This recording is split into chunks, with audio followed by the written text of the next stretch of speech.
chooses now to take a drink, of course. Good way to ruin an intro, man. Welcome to Chris's tips and tricks on how to avoid getting a bedbug infestation in your house. Step 1, don't do that. Step 2, not where I was expecting him to go.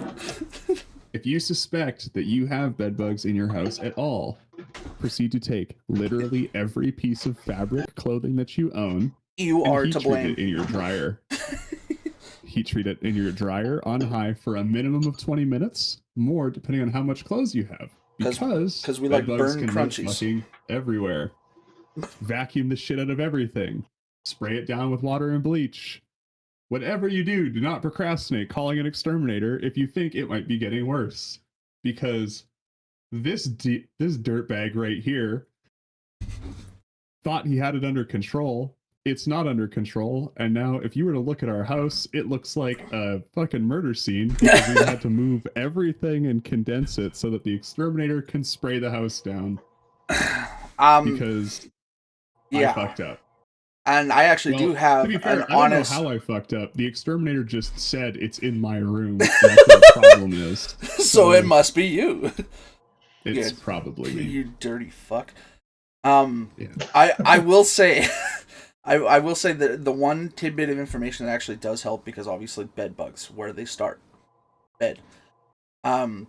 If you are one of those people that makes your bed a lot and you have bed bugs, stop doing it until the bed bugs are gone completely, because you're only going to make it worse. They rely on the heat that is in a bed from someone sleeping on it, and when you make your bed, the blanket holds that heat in longer residually in the mattress, and it gives them the ability to move around more, multiply faster.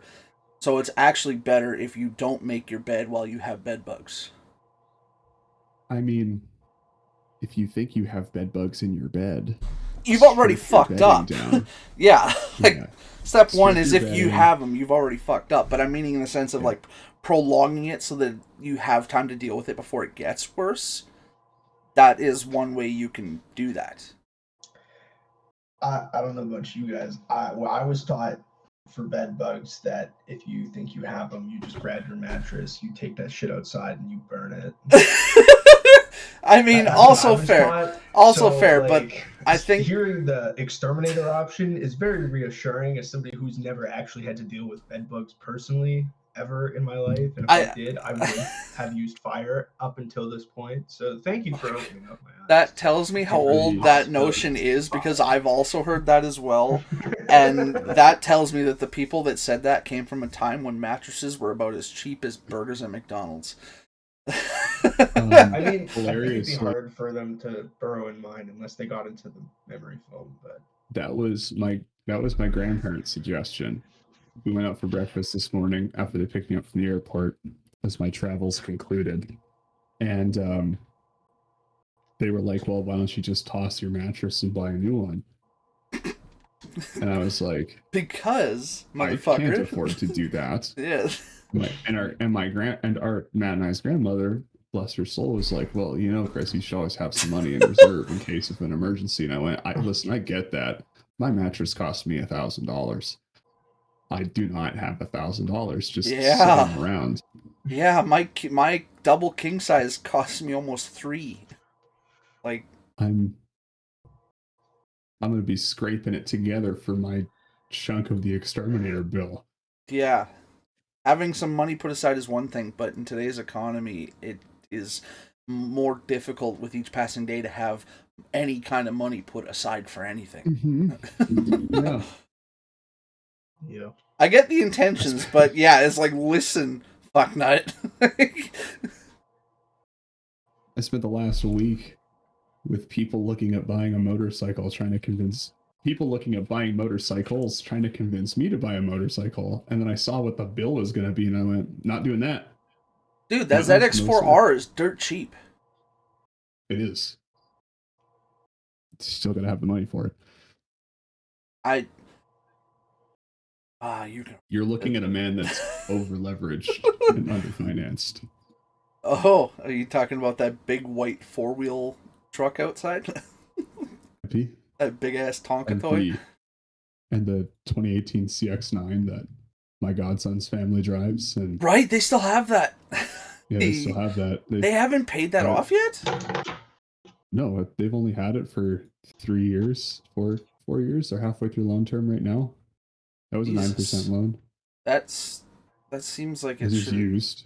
How much did they pay for that thing? Because those things are not that Hey, Steph. expensive. So when they Hey, bought Avrix. Hey, Steph. Yeah. when they bought it, it was 3 years old. It had 30,000 kilometers on it. Wait, what year? We bought it 2018. Okay. We bought it from SMP for 50 grand. Right. And it was like everything worked. It was basically brand new. It just had 30,000 K on it. Had an extended warranty on it too, which was part of the reason why I was like, yeah, okay. Yeah, it was 50,000 over 8. What the fuck? So That's ridiculous. Those things are yeah, it's barely getting worth older. that brand new. Brand new? No, it's a fully loaded CX9. Brand new. That has to be $70,000. Since So, when are 3 those years things old. that expensive? Those are the same prices as brand new Durangos. Hey man, don't take it up with me. Go talk to Mazda. I don't set the prices. All right. I think maybe Go somebody. talk to their bells and whistles department and tell them to. I mean, I they think also somebody bought it from should. SMP, I think and I somebody. didn't have a chance to like actually look at it. Or tell them like the not deal. to, because SMP is shit. Yeah, I was just presented with this is what it is, and this is what the deal will end up being. And I didn't have time to do Yeah. what I normally do, which is find an alternative. Yeah, no, that's Because fair. I That explains done that for everything. them. I had done that for them multiple times beforehand. Yeah. With both of their previous vans, I found them and negotiated the deals. Yeah. So like their last van, that I can't even remember what happened to it. I think they hit something with it and it got wrote off. Okay. But like I found it at a dealership in Melfort for $1,000. Needed a windshield. It's a Ford Freestar. It's gonna run for another 300,000 kilometers if you change the oil in it. Mm-hmm. Big 4.2 liter V6, 4-speed automatic. And so I called the Melfort, the dealership, and I was like, yeah, hey, it needs a windshield. I'll buy it for $1,000 if you put a windshield in it, Yeah. or I'll pay you $800 cash. And they went, okay. And the guy was like, let me talk to the sales manager. The sales manager calls me 20 minutes later. He goes, listen, the windshield's $300. Okay. He goes, we paid $750 for it. I was like, okay. He goes, we'll sell it to you for $800 as is. It's like, sweet. You want me to? I'll give you $100 over the phone with a credit card right now, so you don't sell it on me before I get there. He goes, nobody else is looking at this thing. You'll be fine. Just be here before the end of the day, and we'll keep the keys for you on a hold. Right. So Lindsay and I drove from Prince Albert to Melfort. Like the next, I told him I couldn't go till the next day. So I said, if nobody shows up by tomorrow afternoon that isn't me, Yeah. then yeah, go for it, sell it, because we found something else. Right. So we drove the next day. We left at noon, and yeah, we got there. Gave him his $800 in cash. They gave us a bill of sale. We plated it. We drove it straight back to Prince Albert. They drove that thing for 4 years. Yeah. Or I guess they would have driven it for 3.5 years, and then they wrote it off. And then the CX9 became, I can't even remember how that deal worked out. They were looking at something else, and they couldn't get approved for something else. So the CX9 was where SMP was like, yeah, this is the right deal, the right time. Okay. It's the right price point. The payments are right. It's got enough warranty that the banks will kind of go for it, but they needed consistent income. Right. And a better credit score. So they came to old Santa Cruz. And Santa Cruz has always had a notoriously high credit score. So I literally got a call from Lindsay, and she was like, would you please like I don't know what we're gonna have to do for this. And I was like, I need to see your guys' financials completely. Yeah. I need to see every penny. Show that me you bring everything. in and I need to see it all. So they showed it to me. They showed it all. How much Starbucks you buying in the morning? Luckily, she's a Tim Hortons girl, which is good. At least So I she's looked at all the smart. numbers. If I'm And I gonna was pay like, for okay. shitty coffee, I'd rather just buy cheap coffee. Yeah, true. I bought Starbucks twice in the last week, and I regretted it both times. I was gonna say, and how much do you hate yourself for it? Well, I mortgaged the house for the first one, and that was painstaking. And then I refinanced my truck for the second one, and it wasn't even a large; it was a medium. Yep. I was like, oh. Anyways, they showed me all of their numbers, and I did the math. And I was like, okay, yeah, like you guys have the money for this comfortably.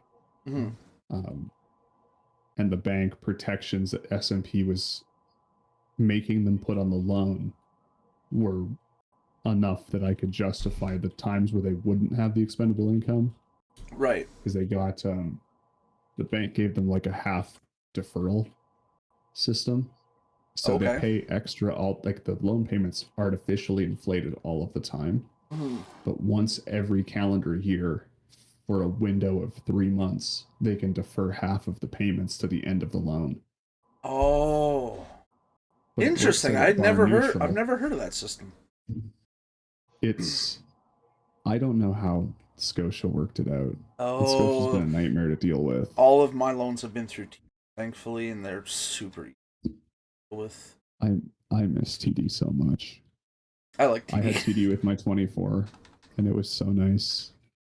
They sent me the letter. They were like, here's your loan portal. Yeah. So I went online and I went to set it up. It didn't work, so I called them. The guy on the phone walked me through it. It worked. I could see my loan information. It was awesome. And then when I traded, I was like, can I get a loan through TD again? They were like, if we do TD, they won't change your interest rate. Like I would have had to have stuck at 5.5 instead of dropping to 4.1. Right. Or 5.1. So I was like, okay. Who gave me the loan? Like, is it BMO? Because I've dealt with BMO before. They've been good. And they were like, no, it's Scotia. And I was like, oh, no. The bank that I just dropped cold turkey, like, less than a year prior. Made their way back into your life. Walked in, cashed all my chips out that casino, went down the street to Affinity. Yeah, and they immediately looked at you and said, we'll be back. We'll see you again. The real trick is always to just open up a new bank account when you know that your main account is going to just run flat broke, like zeros across the board, no debt, no income. And then you go, it's been great. Cancel my card, cancel my account, cancel this, cancel this, cancel that. And you cancel everything all at the same time, whether you have to go in or not. But since everything is balanced out at zero, you can just go, it's mutual, right? I don't have anything to give you. You have nothing to give me. We go our separate ways and we're over. And then if you ever just get, the loan thing, it's just an account that you don't look at, You just don't look at it. I don't even have an account for one of the banks that I have a loan with. I know I have to pay it. I know exactly how much I have to pay. I've paid every single paycheck since I started that loan, and I got 2 of them. I got the car payment and something else. I think it's just a loan. But, I know everything I pay. I just don't remember what it is. Yeah. And it's for the loan that I took out for supporting myself or something. I don't know. Oh, just like one of those loans where you're in like a tight spot and need some extra cash. Yeah, pretty much. So that's fair. 145. What's happened? I mean, that happens. I know plenty of people that have done that. So then I just have to budget the rest of my money for what I need it for. And if I don't have enough, I just, rob somebody. GTA 5 roleplay right here. Nah, I literally just sell things. And he helps you rob the bank. Call up the grandpa. And he slowly helps you feed the money back into the bank to yep. pay their loan. Oh, you didn't know about the Lawson storefront, Chris? You tell Grandpa Steve that you're knew. gonna rob a bank, and he'll be like, "All right, I'll show up with the U-Haul." We actually own Yeah. an entire strip mall. Didn't you know that? The Lawson Heights Mall. Shut Yeah. the fuck We up. we get royalties from them. How do you think we get away with our criminal activity? We got to wash it somewhere. It's an entire mall. I don't think I've ever seen. Hide our human trafficking ring. Yeah. Oh, yeah, that's right. I forgot I told you about that during Conspiracy Theory Week. Everyone knows Lawson Heights Mall has 2 very susceptible age ranges: elderly, as much as Center has that as well, and children. We have a lot of them locked up in the basement, so it works out. Can I just say, I don't think I've ever seen Chris roll his eyes before. So that was genuinely a treat when you said that, and I watched his eyes roll into the back of his head. Okay. I just died. That was impressive. Yeah. So anyways, whatever you do, don't get bed bugs. The problem that I keep having is that, like, and here's, like, legitimately, this is, so the exterminator came, Yeah, did, like, a preliminary last week, uh-huh. and then the roommate was messaging us about it, and she was like, yeah, exterminator says they're all focused in Chris's room. And I was like, oh, great, because of course they are. Lovely. And I've been, and I spent the week that I was on vacation racking my brain trying to figure out where they came from. And I have no idea. Not only do I have no idea, up until very recently, I thought I had managed to solve the problem. I thought I'd actually mitigated it to the point they were under control, and then they were not. And I was like, oh, this sucks. Like, actually terrible. It's been less than ideal. And the only 2 things I can think of was I was given bedding and I was given some clothes this summer. Why it would take this long for them to become active, I don't know. But I was told they were cleaned. I never really asked questions about it. They had left, like, the bedding had been sealed in a garbage bag until I pulled them out in, like, November, December. And that's the only thing I can think of. My mother gave us bed bugs. That is something that I will admit. And I haven't told her that. That's my theory on it. She knows, like, that I spent, like, so, like, the timeline of the day, right, is I got home from breakfast at, like, 3. My room is an active investigation scene. So there's, like, smart enough to put some tape down inside the door. So if they're, like, trying to escape, they'll stick to the tape, which is actually a really good idea. Kind of wish I'd thought of that one, to be very honest. And the exterminator put down, like, traps to try and get more evidence of them. Right. By the way, none of the traps have any evidence of them. So, like, that's super cool for me. But, like, I got home at 3, walked into my room, changed my shirt out for this sweater, because I was wearing, like, a long sleeve collared shirt. Mm-hmm. Changed my sweater out, come back into the office, and I'm like, I'm not sleeping in there. That's a terrible idea. Right, yeah, you'll just give them Everything more I'm wearing avenue is to good. spread. Yeah, everything I'm wearing is good. Like, we treated it in Ontario at a friend's house, so I was like, it should be fine. Yeah. There was one in my sweater. There's no evidence of them anywhere in that room in any of the traps that the exterminator laid out. Right. I'm at home for no more than, like, an hour, and I find one. And then, so I am the only person awake. It's 4 o'clock in the morning. So I get up out of my chair. Because I see it skitter out of my sweater and onto my pants. So I'm like, I'm beating my leg to try and kill it. Pretty confident I got it because I feel something squish. Motherfucker skitters off to the office. Yeah, turn the lights to the office. 4 o'clock in the morning, it's just me in here, and I strip. And immediately I'm like, all right, check all of my clothing, check all of the like hot spots. You know, the hot spots they teach you about when you take swimming lessons. Like, if you end up floating in the middle of the ocean, protect these 5. Like, check all of that. And like, all right, cool. I'm standing there in my boxers. I'm like, I can't find a single one. Must have just been that one. We're mint. Put all my clothes back on. Lean back. I'm watching a show on my computer because at this point I'm not sleeping because I'm like high alert. My head hurts for a second. I pull my hat off. I find one in my hat. And now I'm on the ceiling, bro. I'm like trying not to yell.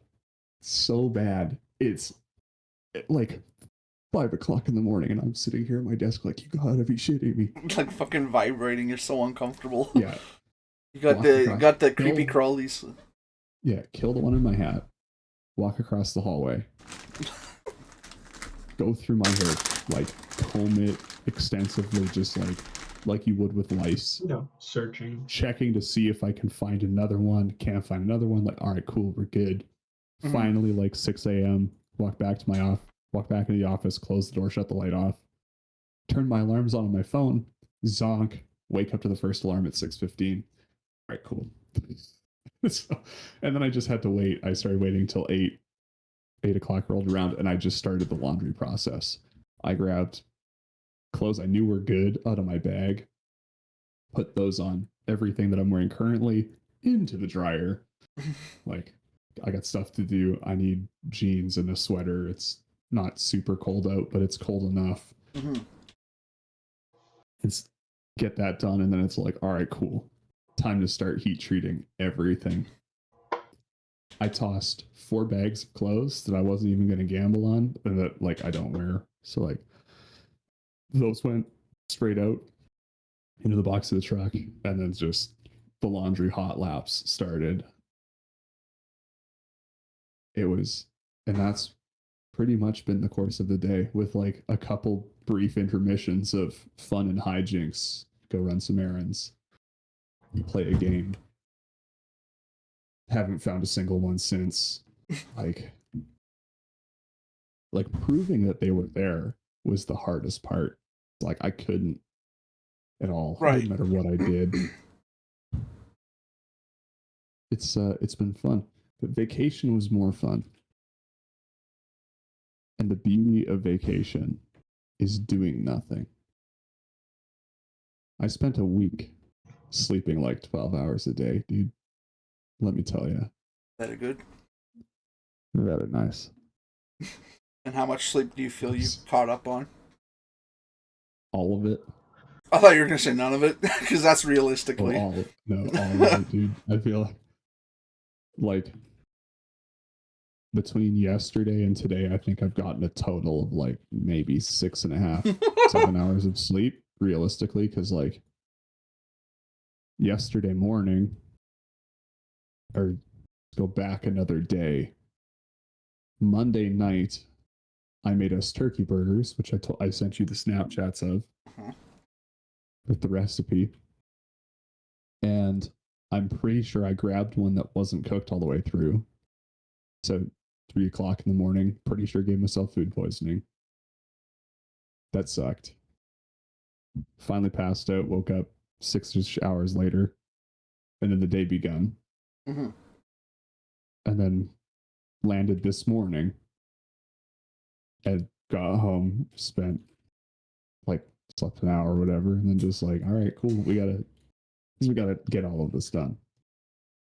Right. So it's been a lot, but the rest of the vacation where I didn't have food poisoning was very excellent. We just kind of palled around. I was hanging out with Brad. Went to his place in North Bay. Him and his fiance. They picked me up in Toronto, drove me up, got to eat Chick-fil-A. Let me tell you, absolute gangbusters. We need one here. Chick-fil-A is good. Matt we were is trying dying. to figure out if I could bring back the sauce in the Transport Canada fluid bag. on the way down, because on the way back to Toronto to drop me off at the airport, he stopped again. And I was like, man, the sauce is so good.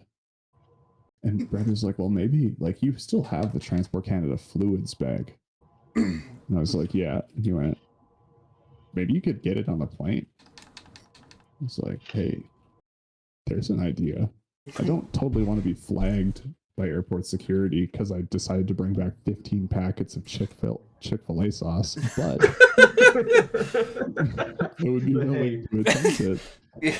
Hey man, it's only like 100 milliliter bags, but I think you can get away with You can fill the bag. There's no total limit, but you're limited to the contents of one bag per traveler. The limit on the container size is 100 milliliters.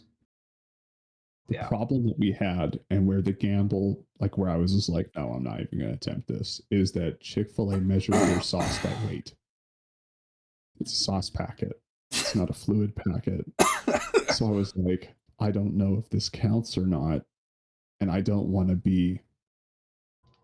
Headline news, disgruntled male at Toronto airport today was arrested on suspicion of Chick-fil-A sauce that explode. Yeah, yelling at an airport security agent because how dare they take my Chick-fil-A sauce. That's why I was like, it's fine. I'll just cry about it when I get it. Why'd he get arrested? I don't know. I was just standing in line and I heard him yell Allahu Akbar and pull out an exploding Chick-fil-A sauce pack. Yeah. I've also been told I made miracle times through Pearson security. So they dropped me off at 8 p.m. Boarding time for my flight was 10:05. Right. So I was like, get me there early, because on the way down, I got selected for every random search that TSA could subject me to. It's because they know you like them cavity searches. the look in the eyes of the last guy in the TSA security checkpoint was that of a man who wanted to cavity search me. And so I walk into Saskatoon International Airport, and you walk through the security doors. I have my boarding pass on my phone. The first guy is standing there, right, gloved up with metal table. And he goes, "Put your bag on the table, please, sir. You've been selected for a random search." I haven't even gotten to the line yet.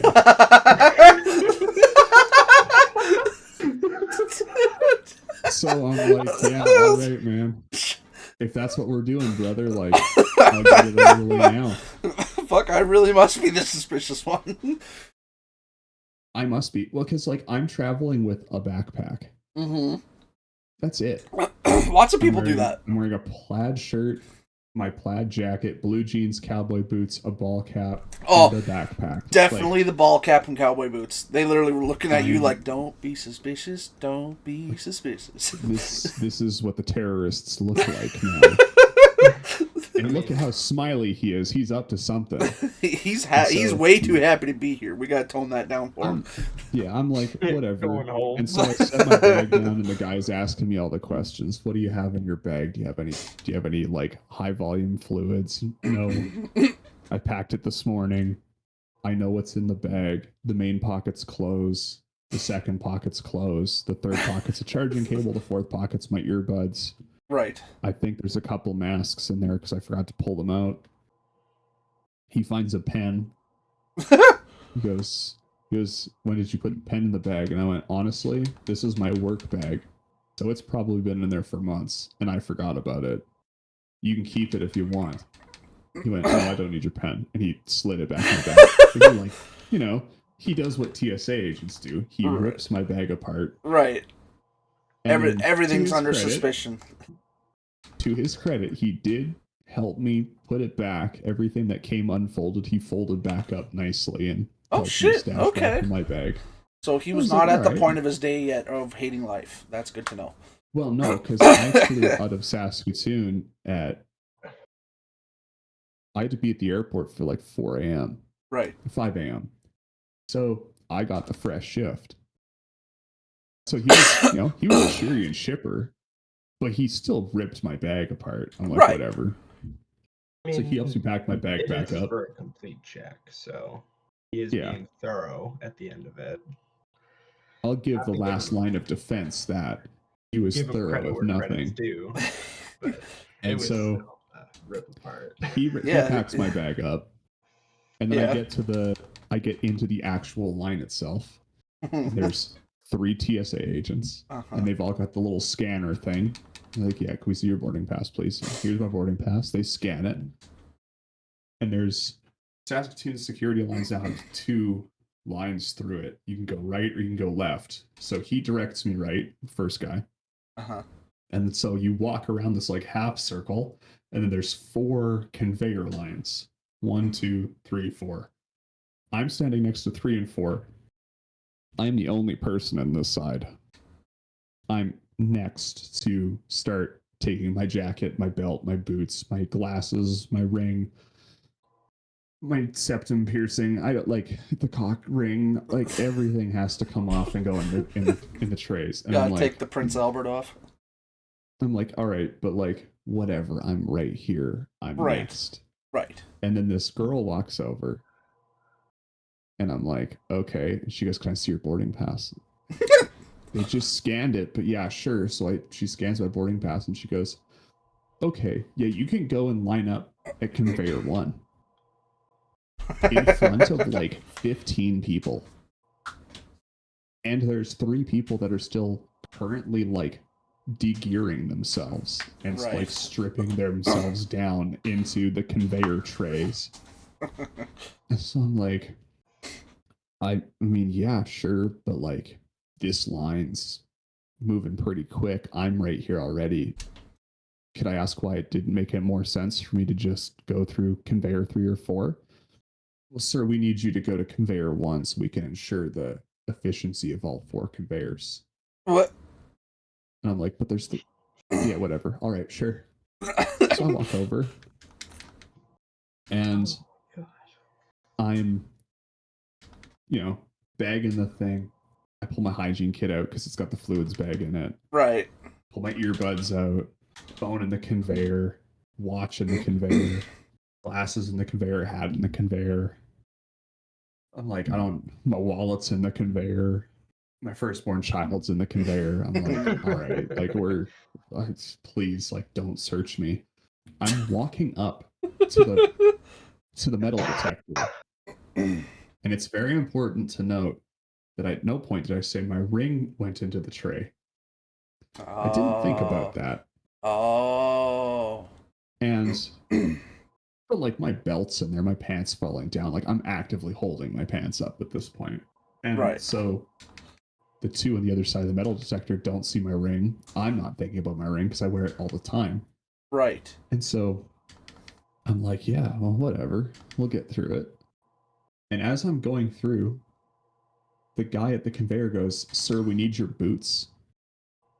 I went, and I looked down at my Ariat hard toes that are composite toe, and I went, but there's no metal in them. And he goes, yeah, but sir, they go up above your ankle. Okay. But the metal detector's 5 feet away. That's how cowboy boots work. Like, if there's metal in the boot, you'll know. Like, why would I lie about this? And he was like, well, we need to search your boots. What? And he was like, yeah, sorry, we have to search your boots. I'm like, yeah, all right, man, you got a tray? And he goes, yeah. So he goes, grabs a tray. I pull my boots off like, shit, I didn't even think about that. I could have been hiding something in there. I'm not. But here's my boots. So I set my boots in the tray for him. I set my boots in the tray for him, and instead of sending them through the X-ray machine, he walks them around and then sets the thing down.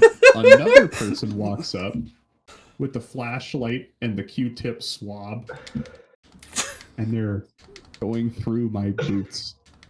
And I'm like, I feel sorry for that dude, because those things definitely don't smell great. I wear them for work every day. And so finally they're satisfied, whatever. The rest of my stuff goes to the x-ray. And then I watch as the same guy who just went through my boots grabs my hygiene kit because I forgot to open it, pull the fluids bag out. Right. So he pulls the fluids bag out, looks, and it's like the last 10th of a tube of toothpaste and a stick of deodorant, which technically don't constitute fluids, don't need to go in the bag. I just wasn't thinking about it. Right, you just put your hygienics together.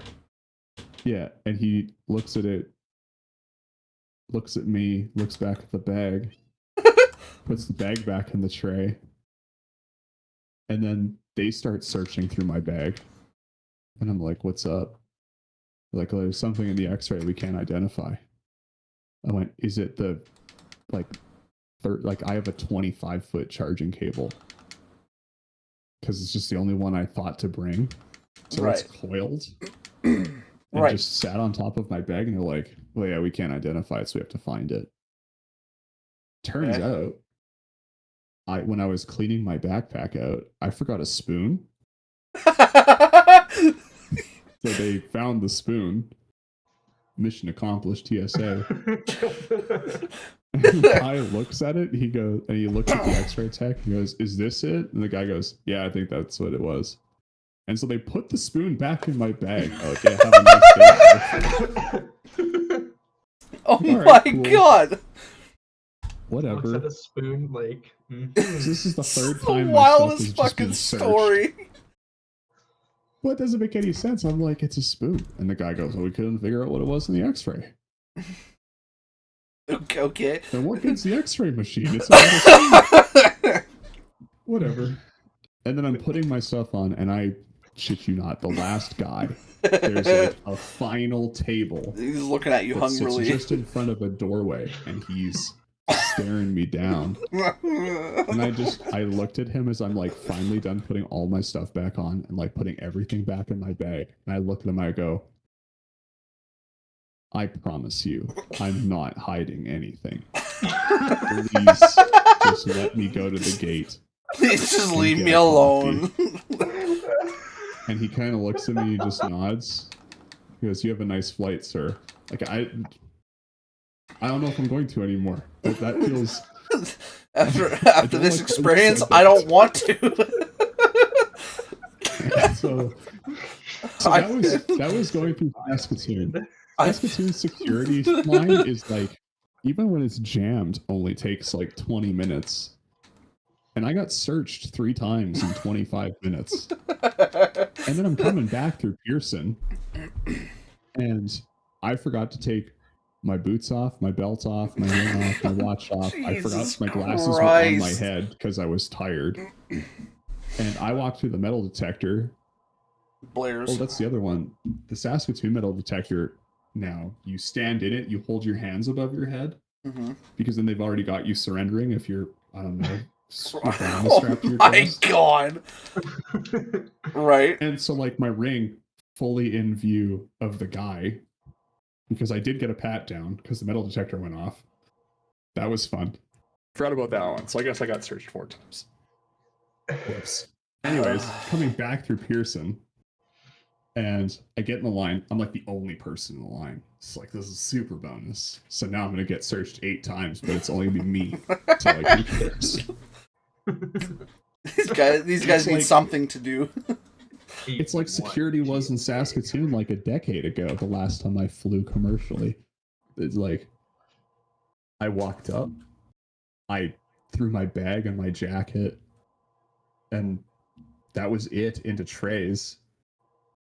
And I got halfway there, and the guy was like, he kind of looked at me, he went to go say something, and I just think he thought, like, he was like, yeah, whatever. Like, he just didn't care.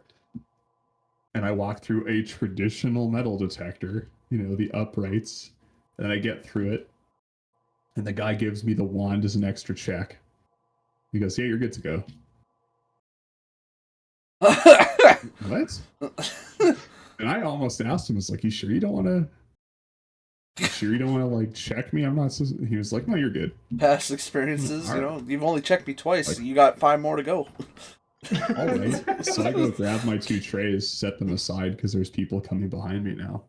And it's at that point I clue in the fact watch is still on, ring still on, glass is still on. Like all of them, like I don't know, metal knee brace. Something I'm not wearing still on. Right. I'm like, it's just my jacket and my bag. I didn't even pull out the fluids bag because they do request it be visible when it goes through the X-ray. Right. Spoon's still in the bag. Didn't pull that out. Like, And nothing got flagged. Nothing got flagged. I'm like, man. Really makes you wonder if they just have buttons of like, hey, that guy looks weird. We're gonna test them. Like, They were watching me in the cameras. yeah. Guy's walking a little too comfortably. He must need a cavity search. You gotta think about every workplace, you know? Like every workplace has a certain dynamic. So I feel like they definitely have. I had an earbud in when I went through the metal detector too. I forgot to pull my earbuds out. Man was listening to a podcast, How to Be Calm During a Cavity Search. Like, was so completely checked out going through security at Pearson that it didn't dawn on me that like I hadn't removed all of the bits of metal that were on me. Oh my god. And like I have to assume the metal detector was broken because I don't remember hearing it because like when a metal detector flags you, it chirps. Mm-hmm. It didn't chirp. But the guy wanted me just to make sure that there was nothing like in my shirt. Right. He's probably wanting you in the fact that the metal detector wasn't working. Or being faulty to certain things. We gotta keep the lane open, but we can't tell them it's not working. that would be a really grabbed my bag and then meandered through Pearson and had a really funny laugh at all of the stores that exist in the secure zone of an airport. Okay. You want to buy a Rolex? You can in the secure zone of Pearson International. What the fuck? What about a new iMac? Want to buy a Mac computer? There's an Apple store in there. Good lord. How about a Millennium Falcon Collector's Edition Lego set? Found a Lego store. Dude, okay, how much was that? I didn't even look. I just saw the box and I kept moving. You know, when you say things like that, you also have to realize the people that are leaving an airport or like also walk through the secure zone. Yeah, I know. But just those stores, you're going from a secure place that you have to go through a gate to get to. It's just really funny to me that like you can buy a 7-piece luggage set inside the secure zone. Imagine going there just to go shopping. You buy a plane ticket just so you can pick up some luggage stuff. Fucking get it on the plane. Get a pat down in the secure zone. Where are you flying today? I'm not. I'm just here to pick up luggage. The logic has been pointed out to me. The reason why you can buy a 7-piece luggage set inside the secure zone is so you have somewhere to put your Lego set and your MacBook. Inside the secure zone. Now, the thing about not wrong. Evening flight. That's funny. Flight. Show up at noon. Can't believe I didn't think of that. Go through security. Do your shopping. Stay around. Have a couple drinks. Get shittered. Fall asleep. Wake up. Take your flight. Drink on the flight. Get to your destination. Most likely. You know what they don't have on the inside of the secure zone though? There's no like mini casino. No. No. Oh God, it's just like they want your money, but they clearly don't want it enough. People get too belligerent while they're in casinos and bars. That's why they got rid of a lot of them. If I'm walking through a secure zone, I'm not buying a Rolex. I'm not buying a computer. But you're willing to gamble your life away and be angry about it. But if I see a blackjack table, I'm going to see if I could hit it once or twice. Fucking Christ. Maybe I walk out with more money I came in with. Dude, I got here 8 hours I'm early. going home anyways. I got here 8 hours early and I still missed my plane. But like, you know what I mean? Like, you don't have to worry about not having the money to fly home. You're in the secure zone. You have a boarding pass. I guess you could bet your your plane ticket, but like I don't know who's gonna want to gamble a plane ticket. Who's gonna want to win a plane ticket to Saskatoon? All right, sir. What are you Unlikely. betting? One way to compensation Canada. from your airline because they put you on layaway. Use the fucking airplane voucher. Yeah, I'm gonna use this $1,000 airplane voucher for any store inside of the terminal, and I'm gonna gamble this $1,000 on one hand of blackjack. Sir, what are you That's betting not this hand? good. You've run out of money. I'm betting my Can you one-way ticket to imagine? Toronto. That's probably why they don't have casinos in there. Because That's an idea. I like Airport- that one a Oh lot. man, but can you imagine the taxes that airports could take on the casinos? Oh man, Oh, staggering. The fucking corrupt cooperation I can see visually is astounding to Well, me. and It it- would be I think that would also be a big problem for actual casinos, which is why that doesn't happen. well, yeah, because who else? Just go on a trip if you want to gamble. You You can gamble the whole trip. just Yeah, gamble what do you where do just with Vegas for? You just go to the airport. no, just gamble with where your destination is. Fucking VLTs at That could be right cool. next to the That fucking- that would be cool. That would be cool. Your minimum buy-in is $50, and the jackpot is like Saudi Arabia. All expenses paid. I know I That would know be cool. I know would exactly gamble why on you that. said fucking Saudi Arabia too, you F1 nerd. No, I just picked a random country out of a hat. Oh yeah, the one that you happened to talk the most about this past summer about what would happen if you won the lottery. Dead to Yeah, rights, a lot of caught things him. We'll happen. cut and edit it and post. Got him live. Yeah, clip that. Gotta yeah, start so, using like, the clips, I found- GG.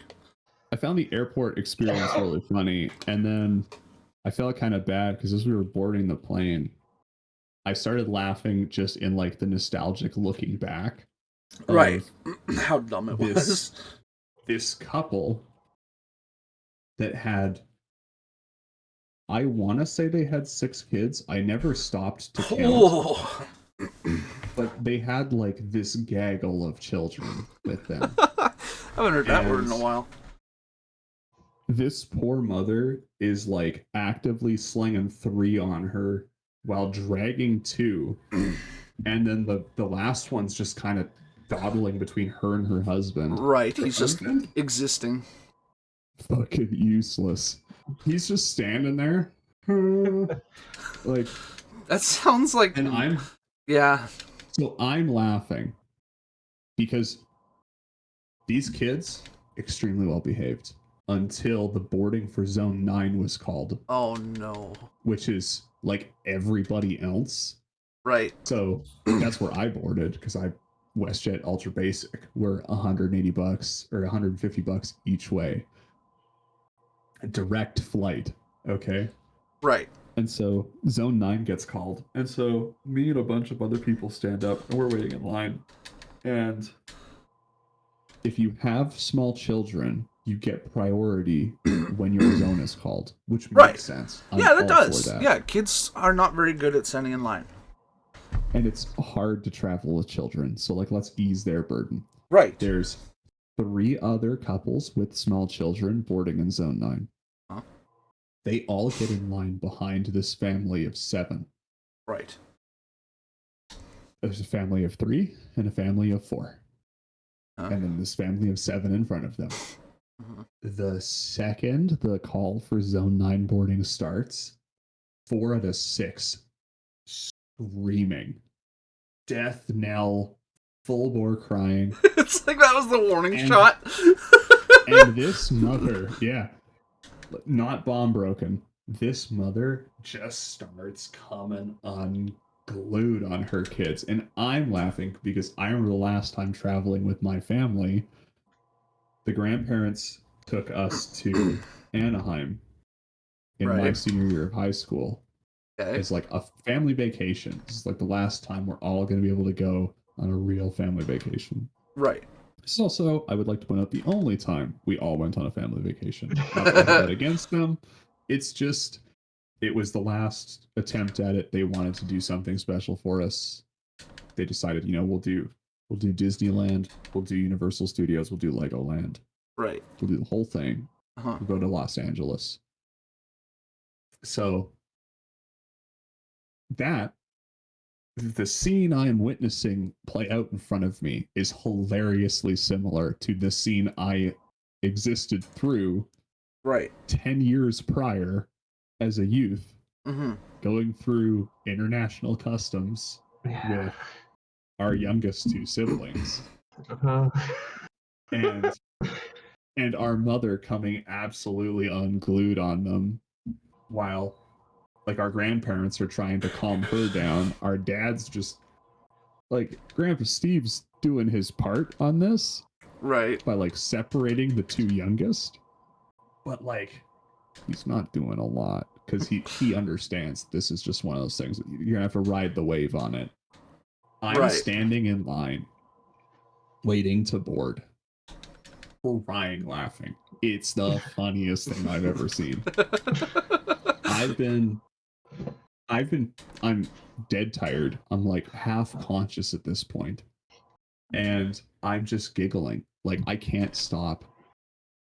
The husband and his wife, who had like probably a 8-month-old baby with them, this baby, perfect. He looks at me, He's down. and you can see he's trying not to get mad at the fact she's just like screaming at her kids. Right. And they're screaming louder in response. Like, I understand that the way she's parenting the situation is suboptimal. There is probably a different route that could be taken. Oh, yeah, definitely. But I'm not a parent, so I'm not about to say shit. Right. He's a brand new parent. He knows better than to say shit. The husband of the family of 4 looks at me. He's laughing because he has a 6-year-old and a 2-year-old, and the 2-year-old's like halfway to scream crying as well. So he's got the 2-year-old. Right. The giggles are just happening everywhere. And so we're all laughing at this. Her husband looks at me as I'm walking past them. I was like 18th in line. Right. For like the single able-bodied people line. Right. I got on the plane about 10 before them. Oh. That's how long it took for that family to get through with the screaming and the crying and the IDs and the boarding passes and the blips and the bloops. And so I'm walking out of the plane, and then I see Matt and I's great uncle and great aunt, who are flying back from their international holiday. Don't know how I missed them at the gate, but they're sitting on the plane. So I'm laughing. They see me, and I just kind of like nod my head back. They both tilt their head like, "What's going on?" And I'm like, I just mouth, "You'll see." And then I sit down. You're such an asshole. Sure enough, I'm sat next to this really nice elderly gentleman who's flying with his children and grandchildren, and he's having a time of his life. His grandchildren are all old, they're all grown, they're all well behaved. Right. Yeah, they're all iPad kids. They got Studio Beat headphones on with iPad Pros, and they're playing their games on the digital box. Grandpa had money. Grandpa had money.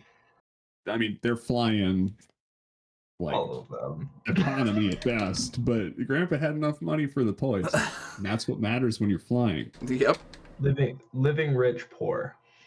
So yeah, him and I are talking, and we strike up a conversation. He's like, "Yeah, is like, you going home?" I was like, "Yeah, I'm going home. Excited to go back to Land of the Living Skies. Best place to be. The only place to be, if you ask me." And so we were talking about like the weather in Toronto and stuff for last week, because they had been in and around Toronto doing like the tourist stuff. So they'd been to Hamilton and Barrie, and they'd done the downtown circuit, the CN Tower, and this is not the first family vacation they've ever taken, but they've kept them within the country and fairly local. Yeah, probably won't be going to the States for another couple of years, for some weird reason. Yeah. So him and I were talking, and I was like, I've heard tellings. I was like, him and I were talking. He goes, "Yeah." So how did the boarding go? Because he was like a zone ahead of us, and I was like, "Oh, buddy, you're about to see the service show is coming through, my man." Like, you remember when your grandkids were real small? And he went, yeah, I remember. I went, you remember when your kids were small and you tried to fly with them? He goes, I remember. I went, then you'll enjoy this one because I couldn't stop myself from laughing.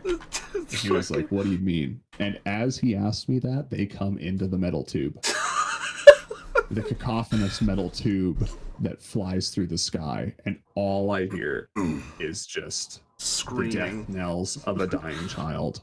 Like, absolutely coming unglued. And I was like, yeah. And it begins. And then he looks over at me, eyebrows up, half a smile, and he just kind of nods, and I was like, yeah, it was even better in the gate. Because the WestJet employees are doing everything they can to like get this family through faster, and it's not working. And this couple, hilariously, is not being very cooperative with the WestJet employees. Like, right, WestJet employees trying to help corral the kids. She's yelling at the WestJet employee, and then she's yelling at the kids, and then back at the WestJet employee. And I felt bad for the WestJet employee in all of this because she's not making near enough money to deal with that. Yeah. And so this is just the funniest thing I've ever seen. Like, it's too good. You gotta laugh at the little stuff because, like, are they having a bad time? Yes. Oh, fuck! I swear to God, we should have called tonight airport landings for the episode, because you're not gonna believe what I just opened my Discord up to. Digital sent me an idea for a new co-op game that's coming out on Steam soon called Totally Secure Airport. You work as fucking TSA. Oh, can we randomly select everyone? I think so. Why ruin someone's vacation? So this is the description. Why ruin someone's vacation alone when you can do it with friends? Grab your squad and split the duties. One person scans, one barks orders, and everyone else tries not to lose their mind while you dig through the weirdest stuff you can find. Down. Oh, God. Fun. So yeah, I felt bad for them very obviously because that's a terrible time. Right, yeah, that is. On one hand. On the other hand, that's like it's going to sound really crass, but like, if you want to have a lot of children, that's cool. I think at some point, you have to acknowledge what the limit that you can handle is going to be. Like, their 4 youngest children were all under the age of 4. The 2 older than that were probably 5.5 and maybe 7. That's a recipe for hell in an airport. Like, I don't care how good of a parent you are. That's not a good time. You'd be further ahead driving and just taking the time loss. Mm-hmm. Because you can't, it's not like children get significantly cheaper plane tickets.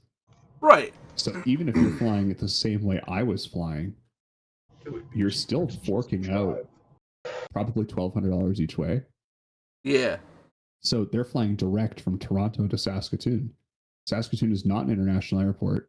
That means unless they're going to Saskatoon and then getting on a plane to go to Calgary, they could have driven to Saskatoon in 3 days for $1,200 and had a quieter time because small children tend to honk in cars. Yeah.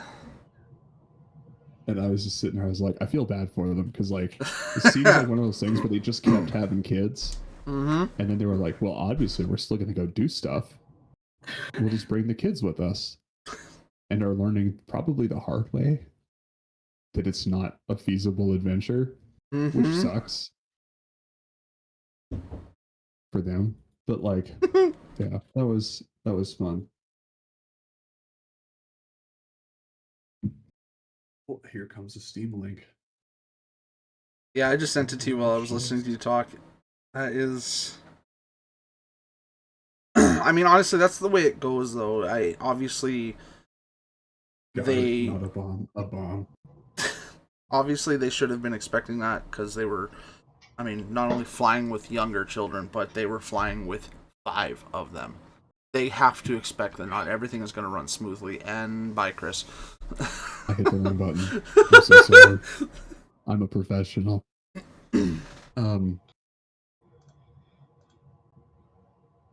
Anyways, you were saying. Oh, I was just saying, like, they should have expected that. And when you said that the father was staring you down as you walked by them through the terminal, I thought you were about to say that the dude started a fight with you because you were giggling. I kind of expected that, to be very honest. Right. And this kind of leans into my traveling tips and tricks. I haven't flown a lot recently. I definitely know someone who's much better at it than I. Flies all the time for work. But like when you're traveling, general ideas for that. Be polite to the TSA people, even if they're inconveniencing you greatly. Right. Show up early enough that it doesn't matter how many times you get randomly selected for a search. You're still getting to your gate an hour and a half before you have to board. So you have time to go grab a coffee and chill. Mm-hmm. Go to the bathroom before you get on the plane. Right. Even if you don't think you have to go to the bathroom. Because you know what? Plane bathrooms suck. You know what sucks more than plane bathrooms? Holding it for 4 hours. Yeah. Just a tidbit of wisdom from me, because that's exactly what happened. I didn't have to go to the bathroom, didn't have to go to the bathroom, didn't have to go to the bathroom. I get sat down in my seat next to two really nice guys. I got sat next to I was talking to the guy who sat directly next to me, and he was from a Middle Eastern country, and I was asking him a bit about it because I noticed the language on his phone, Mm-hmm. and I was like, "Oh, is that Arabic?" And he was like, "Yeah." I was like, "Oh, that's cool." And we were talking about like some of the guys I went to school with were from Iraq and Iran and Afghanistan, so they all spoke Arabic to some degree, Right. and so we were talking a bit about that, and I was like, "Oh, are you excited for the World Cup, stuff like that?" Like, I know nothing about soccer, but I'll happily entertain a conversation. Right. So like, but I was like, I don't want to, like, we're stuffed 3 to a side, 6 to a row in this plane. I'm not trying to get up and get past them. Right. It's not happening. It was already a hilarious act to watch me skitter into the seat because they were seated before me. Oh. And these dudes were both half my size. Like, I think the dude sat directly next to me was probably 5.5 feet tall and maybe 100 pounds. And the dude in the aisle seat was probably 5'10", like 160. So like, Can I just say though, on a bit of a side note, you brought up the Arabic language you noticed on his phone. I don't know a fucking thing about that language or how to speak it or even write it or understand it, but looking at Arabic writing and caricatures is really cool. Like, I like the way their language is written. That's the only reason why I can pick it out, is because the actual writing of it is very ornate. Yeah. It's very pretty to look at. It is. It's very pleasing. I've learned enough of a couple of languages to be able to pick them out by eyesight. I can do that with Polish, German, Gaelic, Arabic, and German. You said and German twice. Did I? I don't know. French, I guess. Not yeah. Instead of German too, it was French. So like, I know enough of those languages to be able to pick them out. Yeah. I can understand like Japanese to a lesser extent. I can understand French pretty good. I still have a base understanding of German, a base understanding of Russian. So like, I can see and acknowledge it, and generally those people are more than willing to talk to you about it. Yeah. For me, when I went through my stint of having a particular interest in different cultures and languages, it was learning how to speak the basics for German, Hebrew. I spent the first 8 years of my schooling in French immersion, so I already had French. Gaelic, so you know the differences between Ireland and Scotland Gaelics, and Japanese. I honestly learned the basics through just watching a shit ton of fucking anime, and and then Spanish. Spanish was a big one.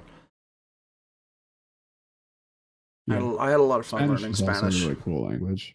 It is, yeah. That's Um, actually what got me into the like Spanish hip hop and reggae and stuff like that, like Bad Bunny and J Balvin and all those like big time Spanish hip hop artists. Was when I was going through my stint of wanting to learn Spanish, and then I found all those people, and I was like, "Fuck, this is actually really good. I like the beats that these songs have." My I have yet to watch it, but I heard the Super Bowl halftime show is actually extremely good. Yeah, if you're Like, not like, like- looking at it from a political standpoint, I really enjoy Bad Bunny's music. Honestly, I don't give a It's- shit that it wasn't in English. Music, I like is it Bad Bunny's political? music. What? Why it's music? Why is it political? That's the question. Why did it need to be That is- political? It has been debated in court so much. You have all the ideas. My favorite bit about them trying to make music political is Turning Point USA did their own halftime show as like Yeah. a protest to Bad Bunny, Right. and they were like, "Oh yeah, we've deprived them of millions of dollars in revenue from all of these views we got," Right. and then it's come out that like they paid for something to the tune of like 5 million view bots. So their actual viewership of the show was like $1 million, and they lost 4 million. hand over fist on it. Good Like, lord. they didn't make any money. And I was like, I guess Kid Rock's washed. Because like you're telling me 1 million Americans is all they got? Like, forget what they were doing People about. For a don't second, like Kid a Rock much televised anymore. Kid Rock conversation. I know a guy who would go to war for Kid Rock. You know him too. Yeah, and he's wrong. And he probably didn't watch it either. No, he probably didn't. But honestly, especially with all the shit that was caused, like literally within the past month with Kid Rock and his country rock festival, and all of the big name artists right. that dropped out because of him That's right. and his like standpoints on things. Like Yeah. more and more people are realizing he's kind of a piece of shit when it comes to being a human being. Yeah. There's a lot of artists that are kind of under fire for having political stances, which is interesting to me. Yeah, like it's okay to Um, have those stances and opinions. Everybody does, but don't use your musical career as an avenue to do that, because people enjoy your music for your music. They don't give a fuck what you think about the government. Ricky Gervais, the last time he hosted the Oscars, Oh made a statement yeah. that when you come up here, say your little things, say your thank yous, take your award, and get off the stage. Yeah. Don't use this as some avenue to like propel your political beliefs onto people. Yeah. Nobody cares. That's not why they follow Oh, you. dude, I love Ricky Accept Gervais. your silly little award and go sit back down. And then after the last Oscars, he made a post, and it was somebody had reposted like a bit with that exact quote in it, Yeah. like what he actually said. Well, And yeah, they're like, because the "They're still host not of listening." because the host of the show went full in. Like all he did was make Yeah. fun of Trump and Nicki Minaj all night. Do you remember the reason why Jim Carrey gave for retiring? Wasn't it? Wasn't it because he of said something in to his the interview? effect of all this shit was getting too hostile or something like that? When Jim Carrey retired, he did an interview, and he was talking about how like Hollywood used to be like the cool kids club, Mm-hmm. and you don't, and now it's you don't want to be a part of that club. No. He was like, that's why I'm retiring. And then he did Sonic the Hedgehog. You know what? Um, Okay, so after playing the first Which is a two, good movie. yeah. After playing the first two of these games in the series that I'm currently going through, I have realized that Hollywood has very much become akin to the situation that turned out to be Rapture in BioShock. Okay, I thought this was where you were going Yeah, with that. you're That's seeing very it? interesting. You're seeing Yeah. it? And like the way Hollywood is going, they are slowly going through the system of self-destruction. And it's going to be on a grand scale, because these are all the people that are the highest in the world, the most valued people in the world, and they're gonna self-destruct because how many of them already do drugs similar to splicers, and how many of them do these like erratically illegal things behind screens that never get brought to light, like Fontaine and Andrews and Tenenbaum and Dr. Chen, and like all this shit is happening in real life in Hollywood, and it's going to implode, and people are starting to realize it. Can't remember where I was going to go. My brain totally blanked. I had a different thing that I was going to go down. Oh, if you want a prime example of the decline of Hollywood, Markiplier made a movie called Yeah, The Iron Lung. Based off of the video game. Yeah. Funded it himself. Mm-hmm. With his own studio and crew. There was maybe some controversy around that movie, which I'm pretty sure is actually fake. Just people trying to like take away from the movie. But the controversy was just ridiculous. Don't even. I think he made 141 million. The first week he made 8.7 million alone. Playing it at the Roxy. It's playing in Saskatoon. Yeah. At the Roxy. Yeah. I've just been informed. My sources tell me, hot off the press. I didn't know that. I don't really want to see it because I don't like horror as a genre. No. For a lot of the people that cool to see, a movie made by a guy that was passionate about a thing. Would you like to know the very minor drama of the Markiplier movie Iron Lung? From your, I would love to know the very minor drama about the movie Iron Lung, Matt. The only drama / anything that people had an issue with was Markiplier's acting wasn't AAA. It was like AA plus. They're like, he could have been better in some of the slower scenes, and like the more idle scenes in the movie could have been played better by somebody else, and like that was their issues with it. But at the end of this thing, they said, but overall the movie was really good. So he's not a professional actor. Exactly. Well, that was the point being made. He's like any YouTuber actor to be out there, he's done the best. But the only thing that could have been was for that specific movie, having somebody else play those scenes to have it be more heartfelt or be more horrific. Which is a typical opinion for a lot of people when they go to the theater and watch a movie, right? Like, how many times have us, not together, but collectively gone to a movie at the theater, and once the movie's done, been like, I really enjoyed that, but this specific person I felt would have been better if it had been this person in that role. Right? Oh, you mean like the reason why I still haven't gone to see Tron Ares? Okay. From the standpoint of a directing, acting. You know exactly what I'm talking about. I know, and that is one of the things where I will tell you it's okay to be wrong, because I like him, not as a person, but I liked him in that role. He actually did pretty good portraying the mind. I haven't seen it. He starts off the movie as a mindless drone because he's a program. But he learns how to adapt, and he does really good at slowly showing more and more emotion, and then by the end of the movie, he's his own person, and I felt like his transition through that was actually really good. It was, like, surprising how well he adapted to that kind of mentality.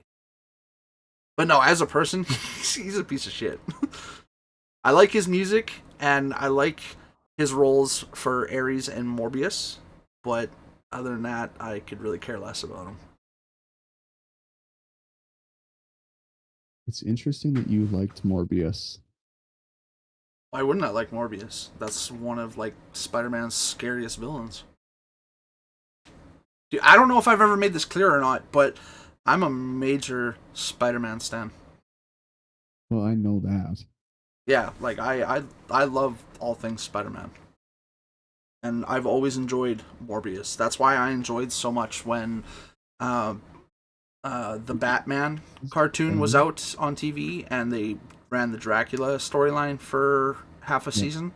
I thought that was really cool because that is, Batman's version of Morbius. We'll have to put that movie on the list to be watched. I have not watched it.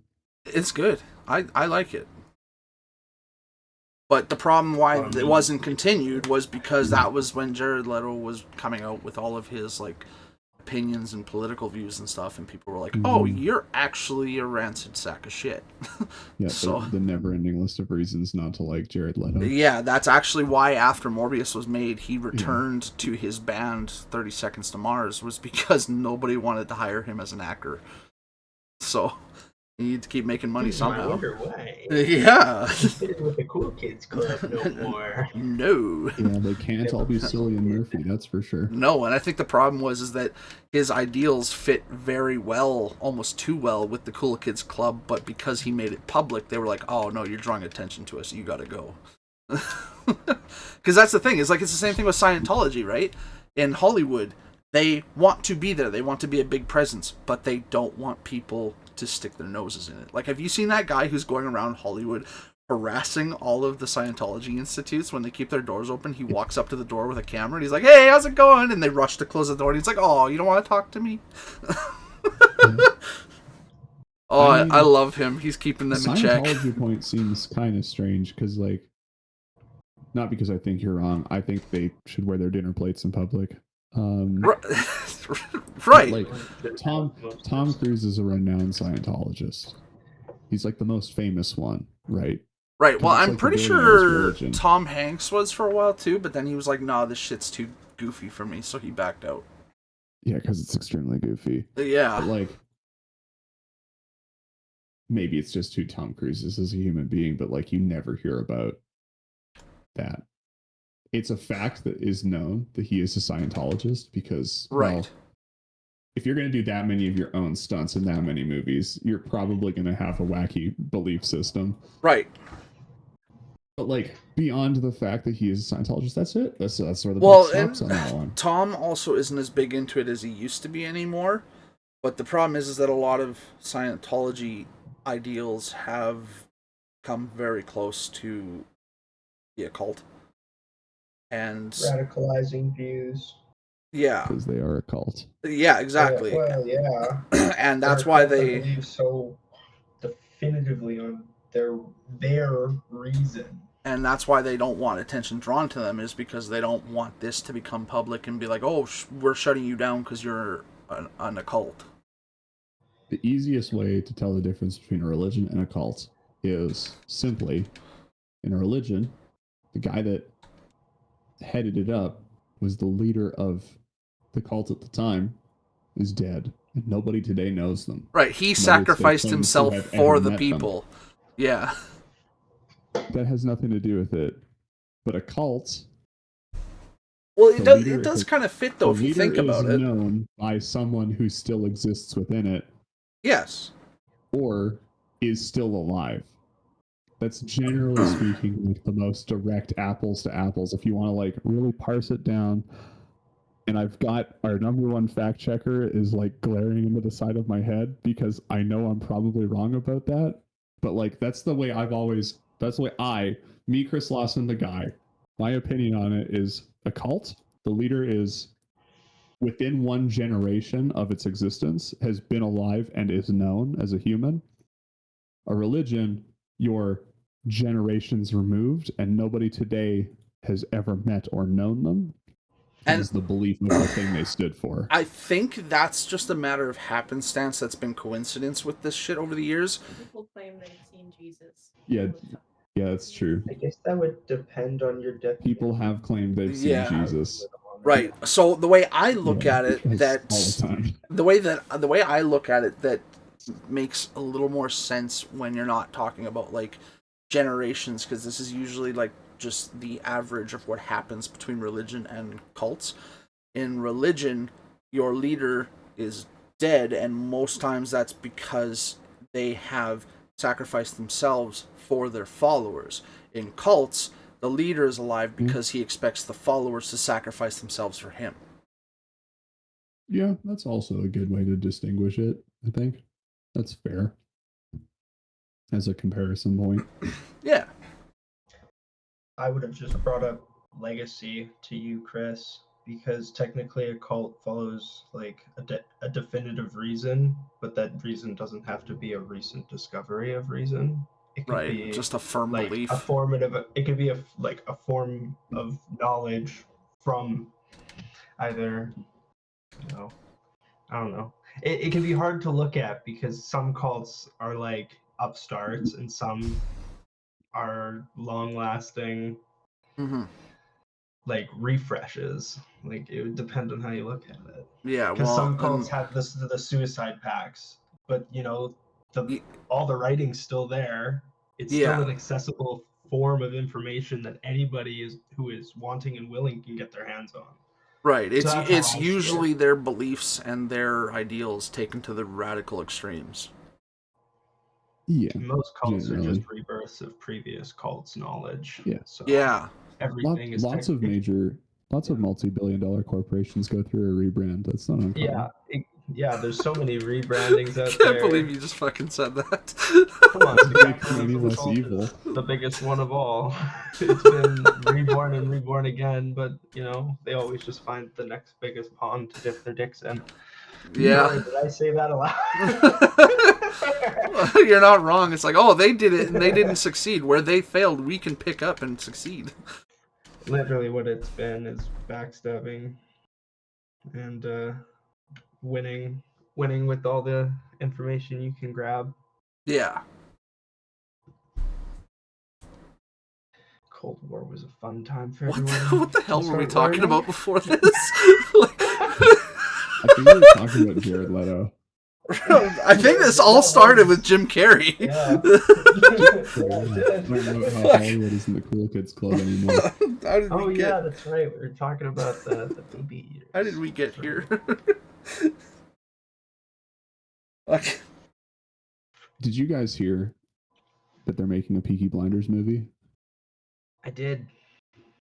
It's gonna hear they were. follow. It's gonna follow Thomas Shelby. I want to say after the Second World War. Please tell Seems to me be what the that. trailer was showing. Please tell me it's Cillian Murphy. Yeah. Okay, good. He's Okay. back. I was gonna say if it's not fucking Cillian Murphy, I'm not watching it. No, it's the only way that they could have made that movie. Yeah, well, Yeah. because that's the whole reason the show ended was Cillian Murphy wasn't I literally willing. saw the trailer like right before we started. Fuck, Like, it I showed need up to. on my TikTok feed, and I was like, hell yeah. I need to watch that because I've watched the whole of Peaky Blinders through twice now, and the reason why Cillian Murphy stopped, like the show stopped, was because Murphy wasn't willing to continue after the season where what's her name, the actress that played Polly, died, like in real life. Yeah.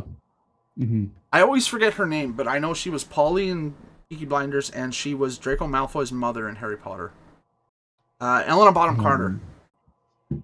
Yeah. Yeah, after she died, Cillian was like, it's just not the same. And I could tell, too, because, like, if you're paying attention in that last season, the whole atmosphere of the show just changes. Like, nothing's as serious or tense, but the situations are still just as dire. And they just kind of have that air about them of, like, oh, well, if I die, I die. Yeah. Rather than, like, hey, we're a family, let's fuck them up.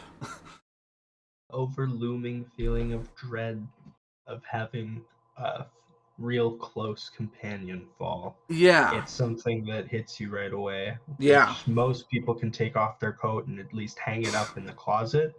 Some people can't take that shroud off. And actors that just lost somebody that they had with them for how long? Yeah. How many seasons? How many episodes? How many laughs? Yeah, it's gonna hit them. Yeah. Even if they are professionals, it happens all the time in that kind of world. But people grow old, accidents happen. It's still gonna hit you. Oh, yeah, it's not going to be any less sad. But yeah. Like, I know sucks from that the viewing point I know that sometimes, one but for me, it's the one that's going to hit me hardest as I get older is when I wake up one day and get the news that Johnny Depp has passed. That will be the one that hits me hard. Because he's one of my favorite actors. And it's really funny because I think they're actually just finally getting the script finalized, or they've just started filming it or something like that. But after all the shit that happened with Amber Heard, they were supposed to be making a reboot of the Pirates series with Margot Robbie, and they were halfway through filming it, and Disney reached out to Johnny and was like, "Hey, look, we know things didn't go well, and we never really apologized to you. We'd like to offer this to you and keep the Pirates of the Caribbean story going. Would you be willing to come back as Jack Sparrow, and we'll pay you X amount of money?" And Jack was like, "You know what? For that amount of money and some llamas, I'll do it." And Disney was like, "Okay, you'll get your money and llamas." The next thing we know, Margot Robbie's Pirates movie that she was extremely excited for, that's halfway through filming no less, gets scrapped. And like, I don't mean this rudely to Margot Robbie or anything, because I actually really like her. She's cool as an actress, but it was fucking hilarious because you can't make a reboot of Pirates of the Caribbean because there is only one Pirates of the Caribbean, right? Like, there's only one Captain Jack. It just wouldn't be the same. Nobody has that same drunken humor in Pirates as he does. And when this whole issue went down and he said he would never return to Disney, which meant no more Pirates movies, lots of the people who were in the Pirates movie were asked to return for Margot Robbie's reboot, like the guy who played Master Gibbs. And they all said no. They said no. If Johnny's not going to be in it, they want nothing to do with it. Like, that was just a love. Well, yeah, but honestly, from what I heard from the filming of those movies, Orlando Bloom was kind of a prick on set. Like, apparently he just took his attitude to the next level for those. And what's her name that played fucking Elizabeth was apparently not much better, which is why they ended up taking them both out of the show for a while. Because, I mean, really, it started with Johnny. If they weren't there, it wasn't going to be the end of the world anyways. So, because Johnny was the one making the movies. I think the one subplot whenever Jack Sparrow wasn't on the screen, not gonna lie. Yeah, I think the one move they did make that actually was really cool was how they finally let Barbossa go out. Because, like, I didn't like his whole storyline. When, like, it was cool when he came back from the dead, you know, at Dead Man's Chest. But then he suddenly is with the Crown as, like, the good guy in the wig and everything. And I was like, I don't really like that. A privateer, they called him, or something like that. And then in, was it the one, was it Stranger Tides, or was it after that one? Because Stranger Tides is the one with the mermaids, right? Yeah. I think the one after that one where they run into his daughter, and Will and Elizabeth's son joins Jack. That one, and they find out the girl that is the astrologer is Barbossa's daughter. Oh, that's the the latest one. Trident thing. Yeah, because that's the one with Javier Bardem, and I thought that was a really cool story. And I kind of seen as the last one purely for the way that they brought in two new main followers of Jack, technically, because Jack is the one who gets them places.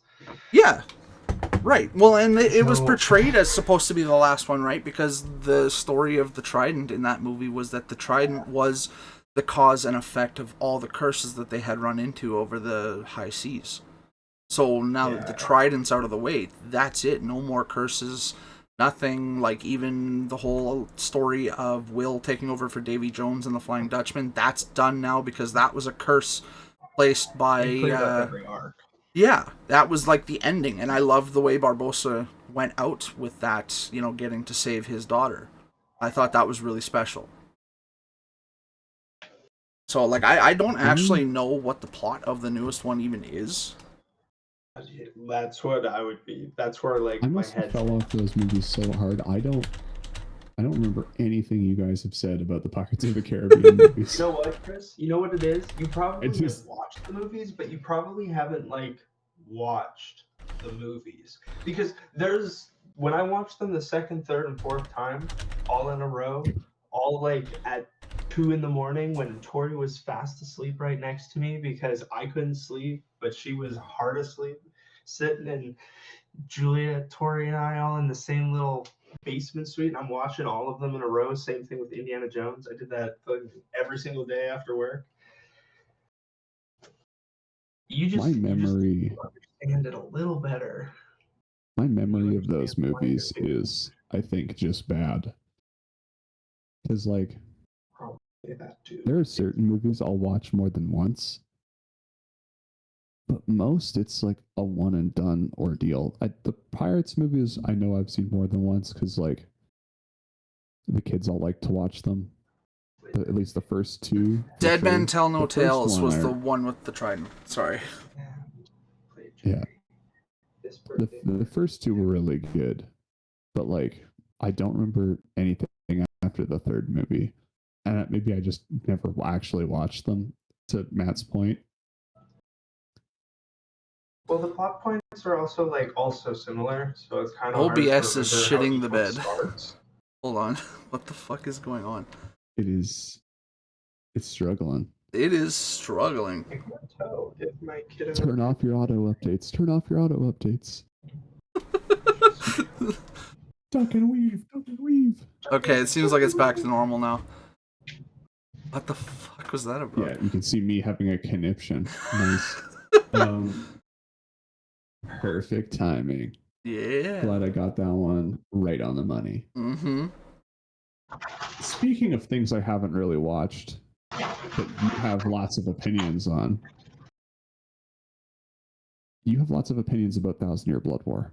You wanted to talk about this last week before I went on vacation. I wanted to talk about and I'm this sure 2 those weeks opinions ago. are stronger now.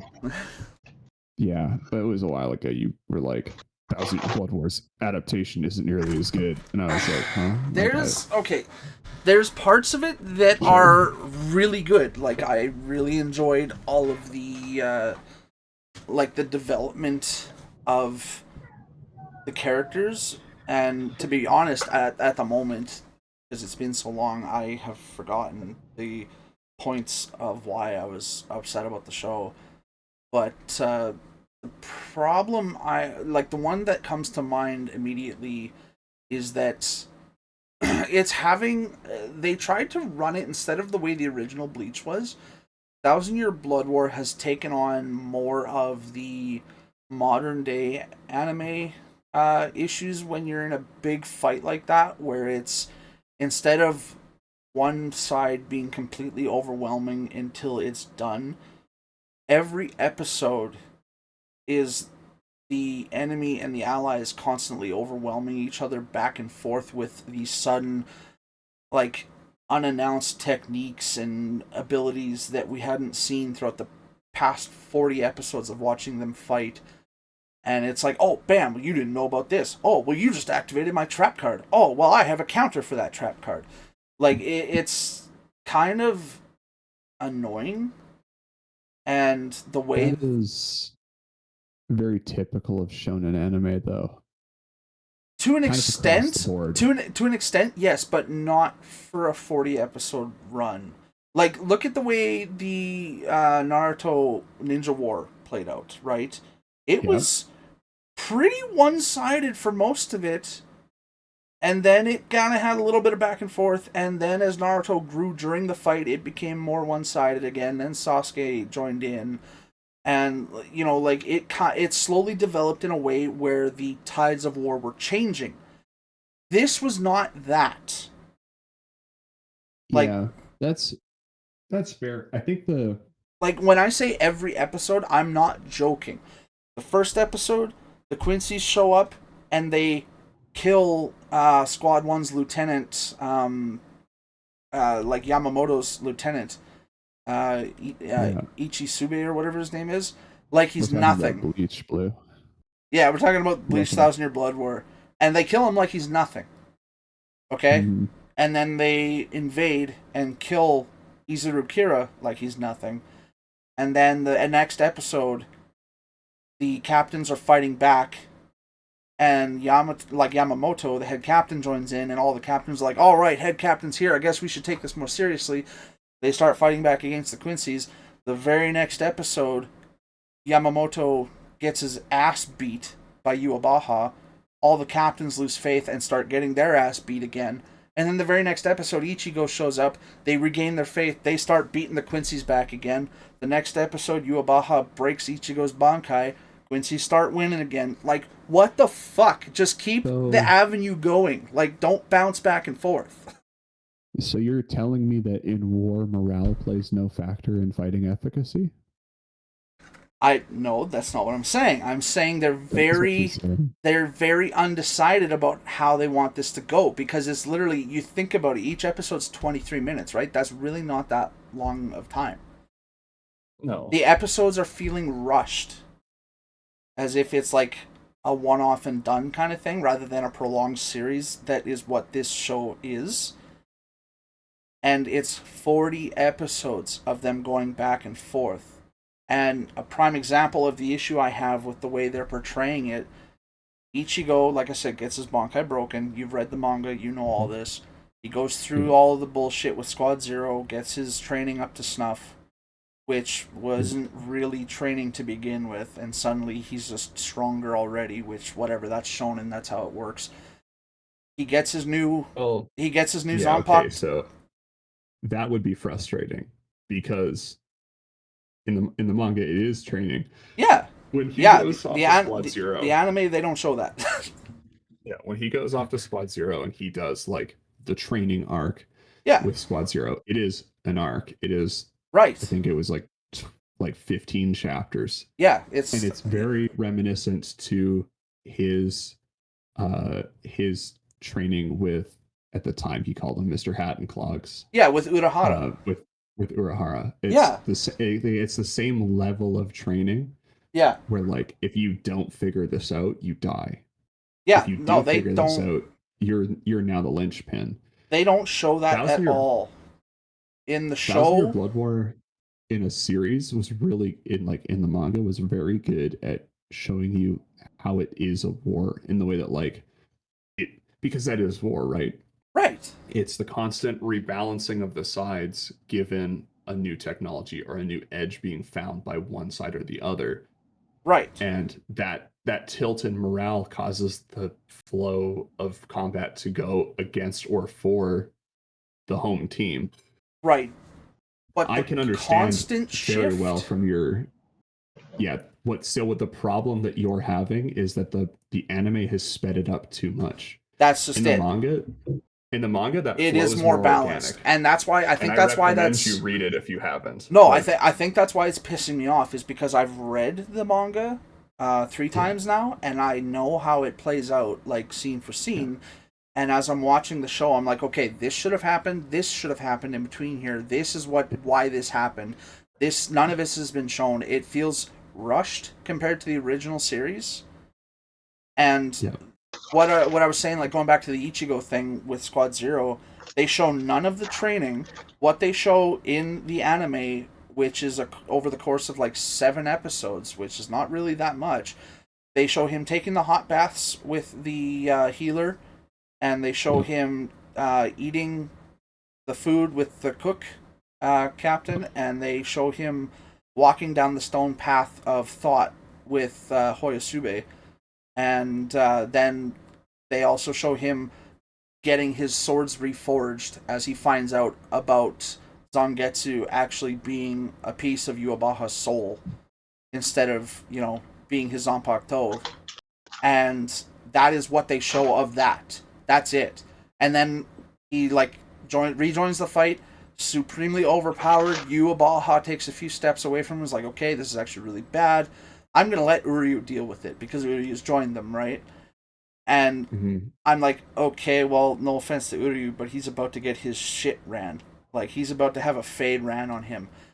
Ichigo shows up, Uryu fucking one-shots him through the torso and kills him. I'm like, no, you can't just have Ichigo take out most of the fucking Stern Ritters in the Soul Society and then show up and within 30 seconds get one shot by the dude who isn't even as strong as most of the Sturmritters.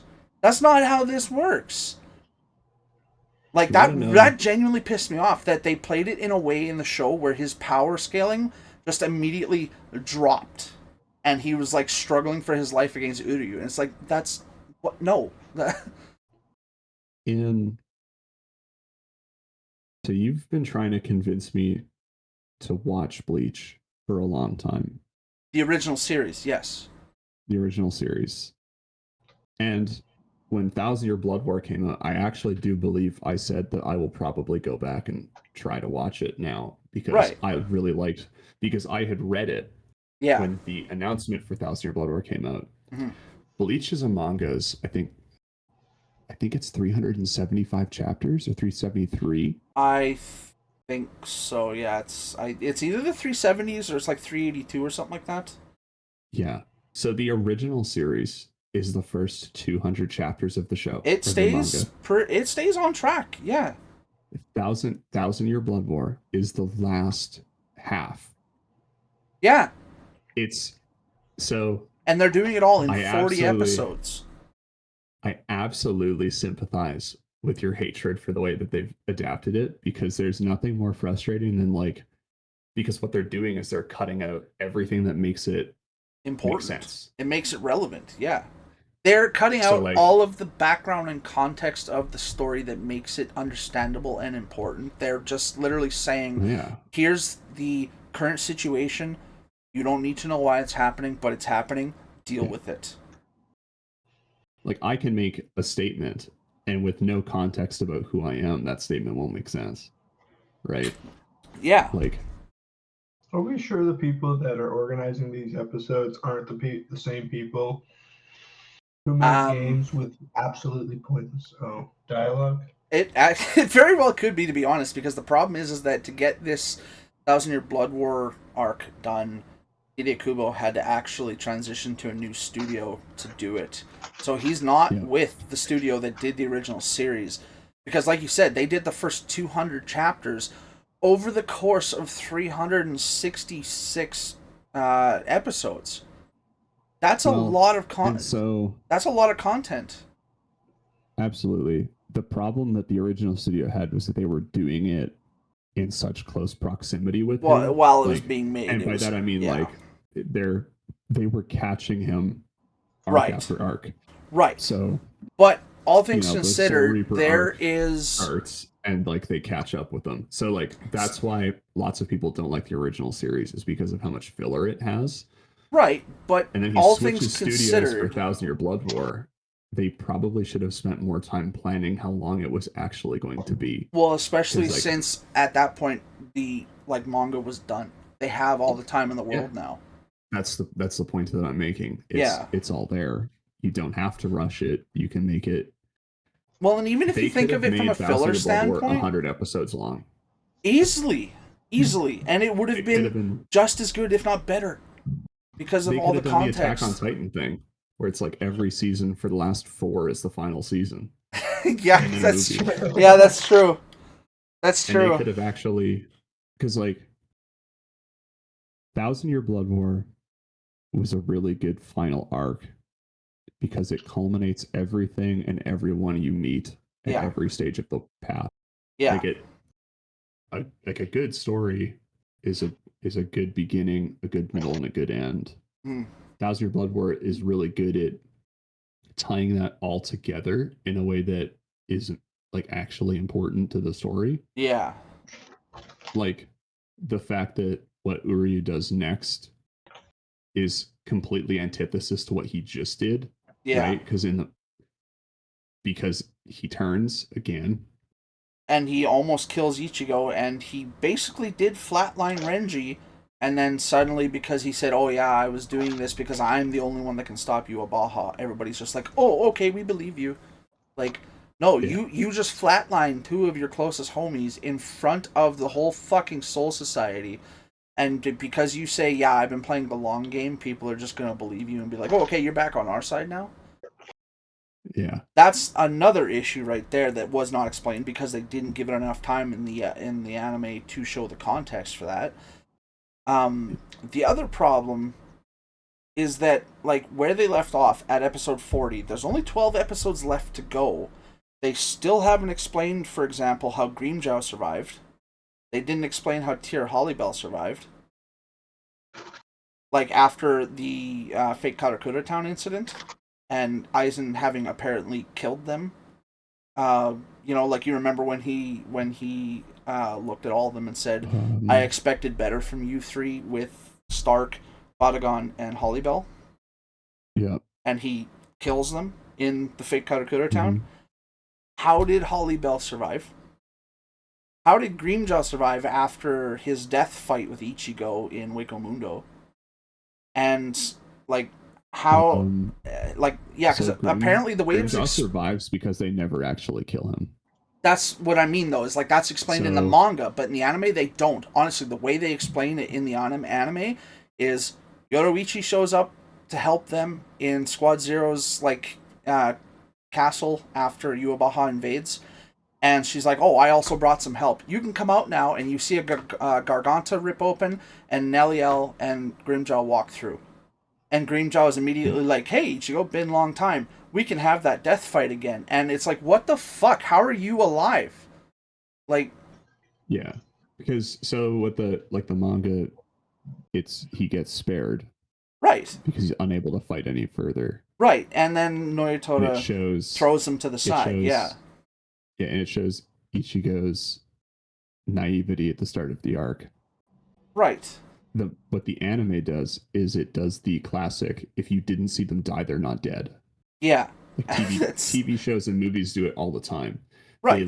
They'll portray a character having died, but you never actually, like, they never confirm it. They don't...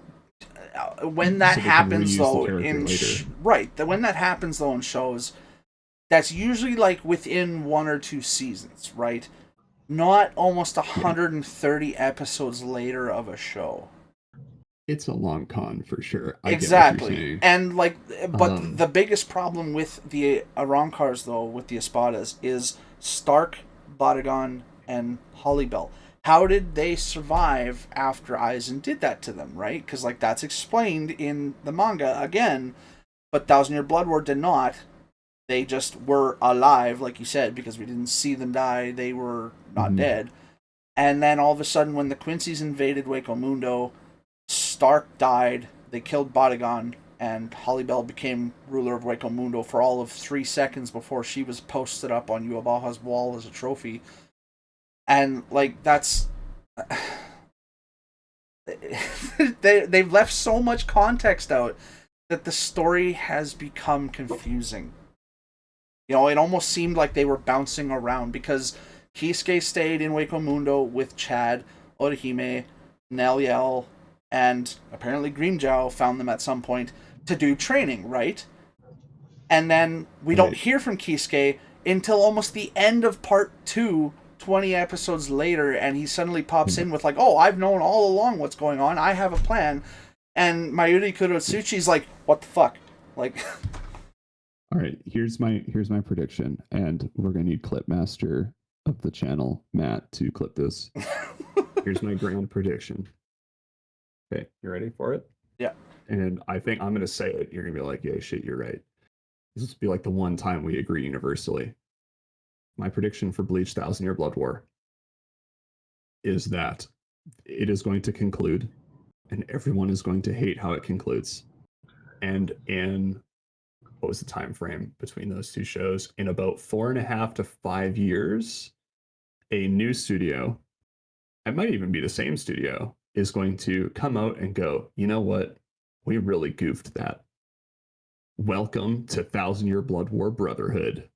And we're going to get the Full Metal Alchemist treatment. And they're going to redo the series for 1000 Year Blood War. With more context. And they're going to slow it down. Yeah. Because, like, the problem that Full Metal Alchemist had is the inverse of what 1000 Year Blood War has, is they caught up too fast, so they derailed the story. Yeah.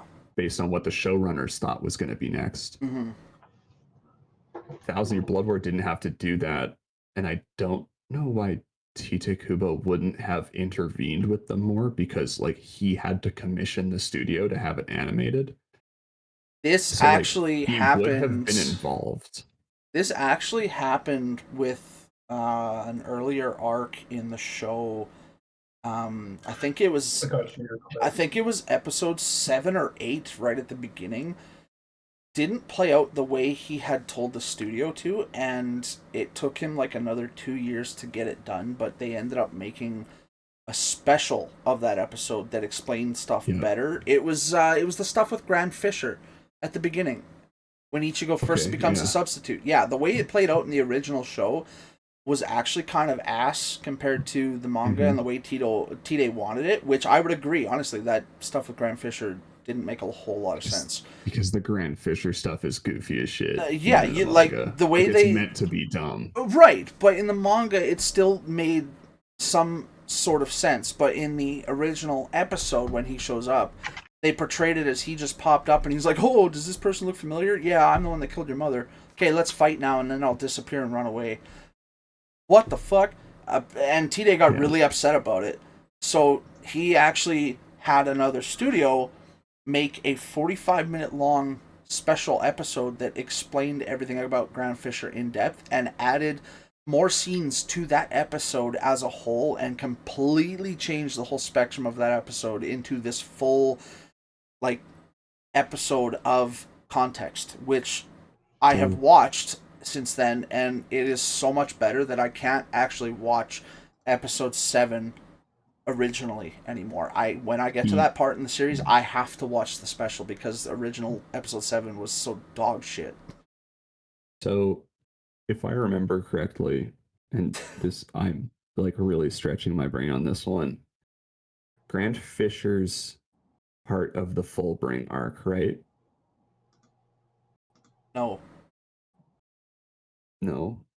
That's a different enemy.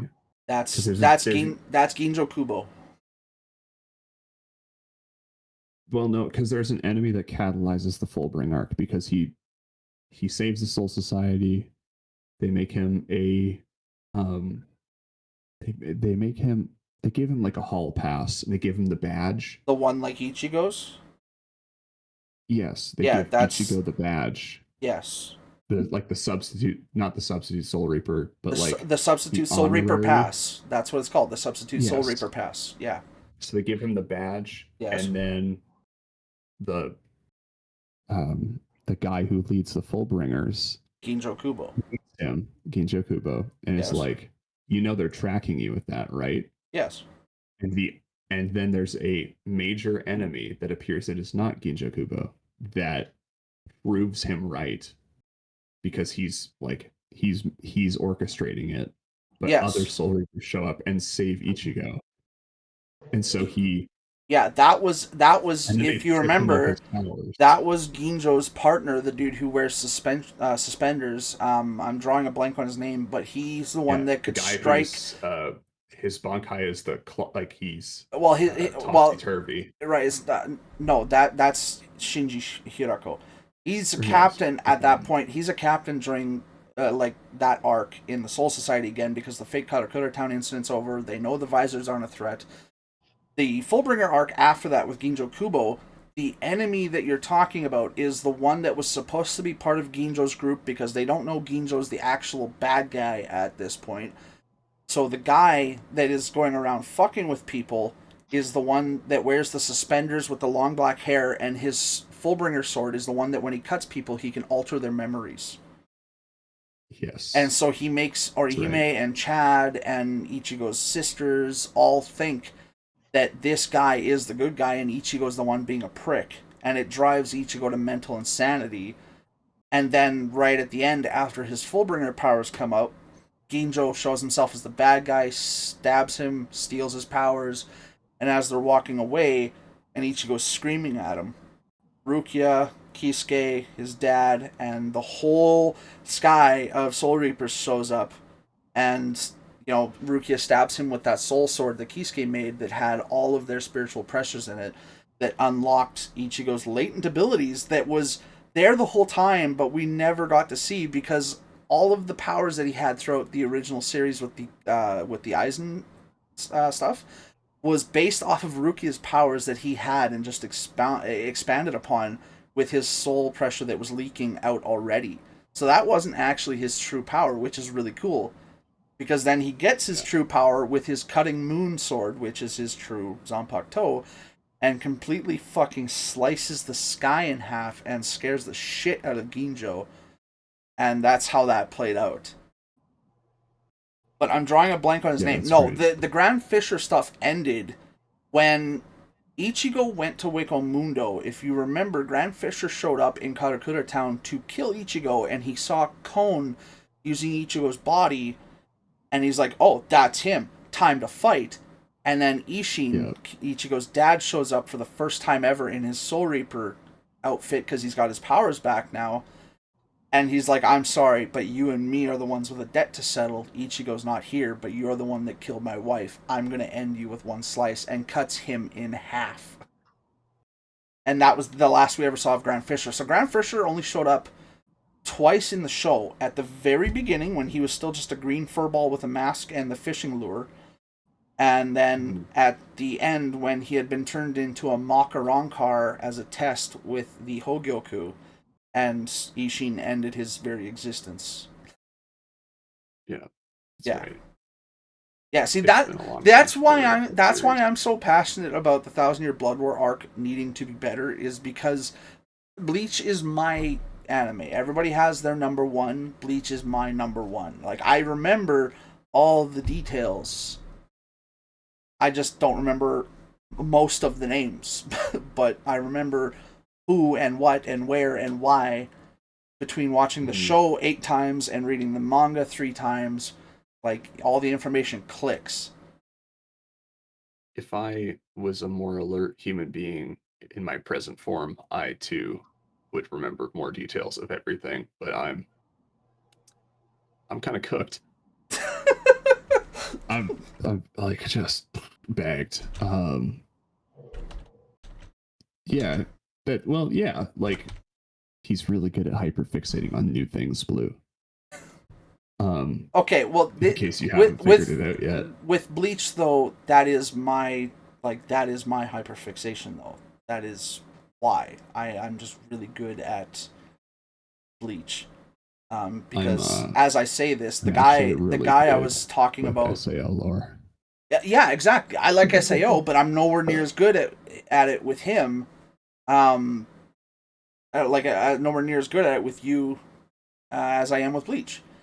Because as I say this, I have not been keeping up with the Blue Bloodstone story. It's been on the list of things to do. I've been on Blue. You missed it. We were talking earlier about the fact that I've been on vacation for like the last week, and I saw that you'd started posting them, and I had meant to start reading them, and I was like, I'll do that while I'm on holiday, and then I absolutely forgot to do that. So that's my bad. I will aim to catch up soon. I've been in the middle of like a bunch of other things. So that's, and I go back to work for the first time in a week tomorrow. Thank God I only have to work like a day and a half this week. Fair enough. That's good to know. I'll catch up on them hopefully pretty quick here. Maybe tonight. I don't know. We'll see. Between Sherping people through Warframe, holidays, drinking too much, and then Exterminators. I'm dreading going back to work tomorrow. It's going to be rough. But I got a new hat. I got our friend of the channel, Brad, and his lovely fiance bought me a hat, and it's one of the no-name hats. It says trucker cap for road trips. And I love it. Enemy interrogation. Sometimes that's useful, though. It helps you to be interrogated about something that you're working on. Allows you to expound on details. What I was doing was that I was asking him the hard questions from like a creative point of view that either maybe hadn't been thought of or were just like not something that was on the priority list yet that would help make sense to the story.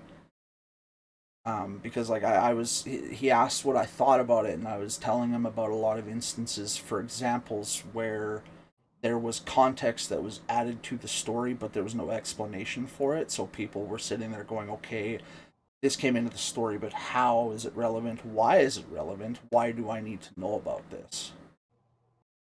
So those were the questions I was like asking and getting across. It's valid. I'll have to let's take a gander at it. I've been rereading a bunch of old series. When I was one of the series I watched on vacation, caught up on My Dress Up Darling. Yeah. Finally watched season 2 of that. Started Fate Strange Fake. Am almost done that. I really like that one. Oh, man, it's so good. Highly recommend. For anybody in the chat that hasn't seen it, watch Fate Zero, then watch Fate Stay Night Unlimited Blade Works, and then just go watch the Fate Strange. Like, Fate Strange Fake is so funny. It's so funny. The Fate world is confusing. Don't worry about Fate Zero and Fate Stay Night make sense. Yeah. Like, because they are the canon of the visual novel. Yeah. Heaven's Feel and whatever the other one is. Apocrypha. Not Apocrypha. Apocrypha is its own thing. Well, yeah, that's a completely like spin-off, which I still Heaven's enjoyed. Feel is an alternate ending route for the Fate Stay Night visual novel. Yeah. There's 3 ending routes. Right. Unlimited Blade Works is considered to be canon in quotations. But Fate Strange Fake is really good because it pulls lots of them together. Like, it's good at amalgamating large chunks of lore and like telling a unique story with different tidbits that the shows have given you. It's good stuff. Oh fuck, are you talking about Fate Hollow? No, it's still a Fate Stay Night show. Oh, okay. You're not talking about Fate Zero? That's the prequel. Yeah, because I was gonna say that's the prequel. So there's Fate Zero. That's our starting point. Yeah. Okay. And then there's the Fate Stay Night. Correct, in 2006. So Fate Zero is a visual novel. Yes. And then Fate Stay Night's a visual novel. Yeah. The visual novel has 3 branching path endings. It's basically like, who does Shiro pick as best girl? Right. Okay. There's Heaven's Feel. There's Unlimited Blade Works, which is the canon ending. And then there's a third ending route. I thought the third ending route was Grand Order. That's what it is. Grand Order. Yeah, okay. Thank you. And then from there, it gets crazy. Did you know there was actually a second entry in the Fate Stay spin-offs beside Fate Apocrypha? I don't know how many people actually know this. It doesn't have a lot of like interest or track, but because I had such a fascination with the Fate series for a while, I did look into it. It's called Fate Khalid Liner Prisma Ilia. It's a really weird one. I didn't know about that. Yeah, it's a really weird one. Sorry, shit. Like, I thought Apocrypha was weird, but I really fucking enjoyed it. That one was just weird. Do you want to watch the perfect piece of Fate content? And I think you'll really enjoy this, Will, because it's 12 episodes. You can digest it in like a day. What? Go watch tonight's menu for the Emiya family. Oh, fuck. Yeah. It's just a nice little slice of life. Tonight's menu? I thought it was called today's menu. Yeah, maybe it's today's menu. Oh, okay. Give me a break. Jeez, guy. It's just a sweet slice of life that's set. Well, yeah, it's a cooking spinoff, isn't it? Emiya. Yeah. It's Shiro and Saber after the Holy Grail War. And it brings back all of the characters, and it's just a slice of life anime. Actually, I think it might be during There's actually I don't know how in depth you are with the characters to care about this, but I'm going to tell you just because this is another cool piece of information since you brought that up. Have you ever watched Lord El Malloy II's Case Files, Rail Zeppelin Grace Note? Yep. Yeah, that one follows Waver Velvet 10 years after Fate Zero. Velvet, yeah, how he becomes Lord El Malloy. Yeah. Like, what a fucking name, though, hey? Right? It's the Fate series has a lot of really interesting like spin-off content. It does. The Prisma stuff is interesting because it's wild. Grand Order is technically a mobile game, which I didn't know until very recently. I started seeing videos about it. Yeah, because I played a little bit of it. It was interesting, but I couldn't really like stay in it. Yeah, I'm not hardcore enough into Fate for that.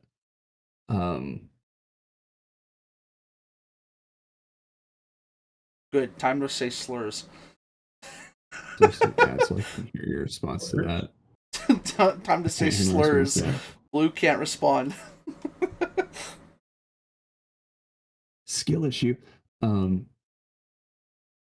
Prime subs. Yeah, I'm gonna watch anime after this. I'm gonna go make like 8 sandwiches because I'm fucking starving.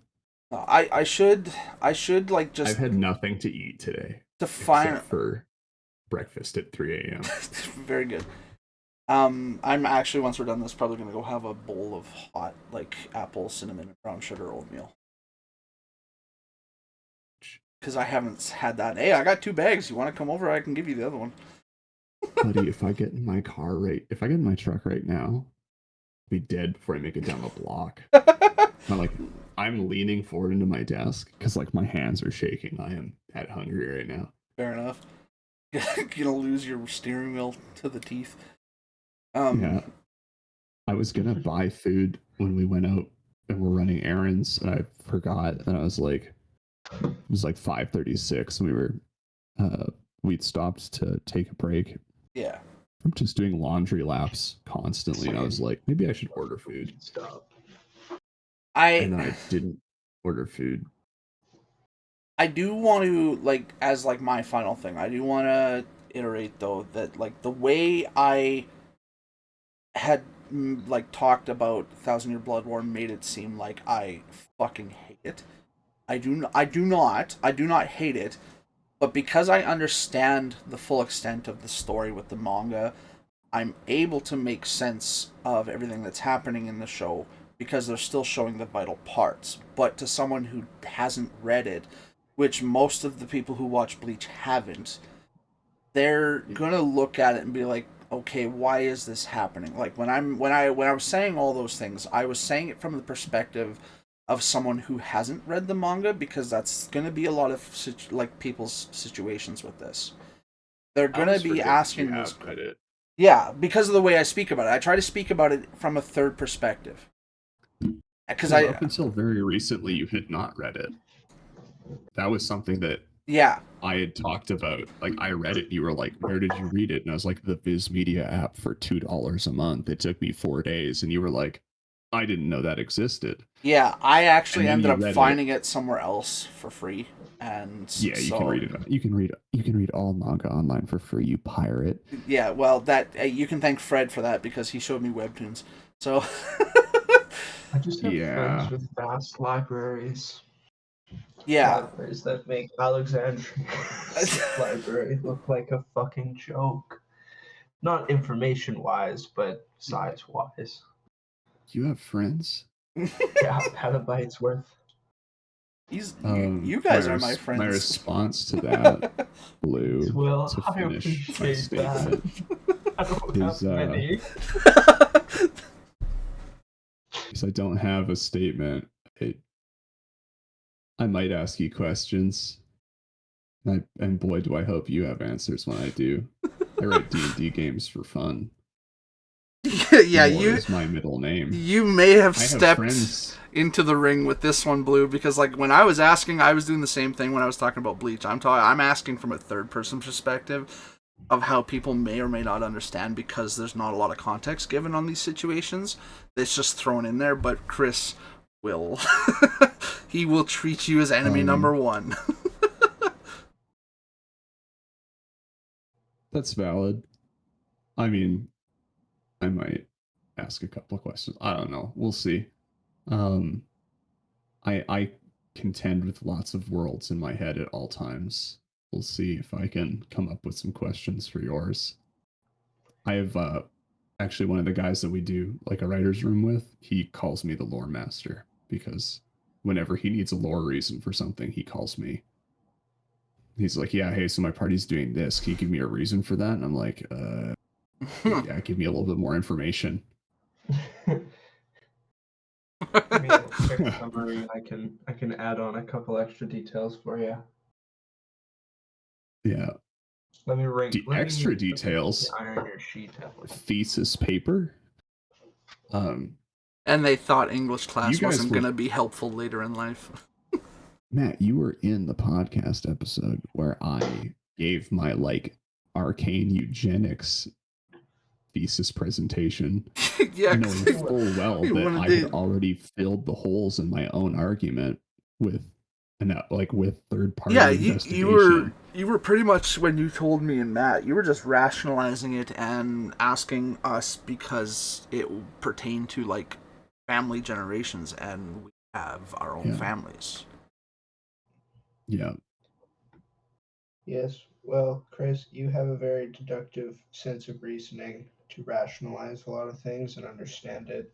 So yeah, you are one of those people that when you make sense of something, you go through the research data to make sure it makes sense, rather than just blowing smoke up people's ass like a lot of people tend to do. You also what you call a detective electrician.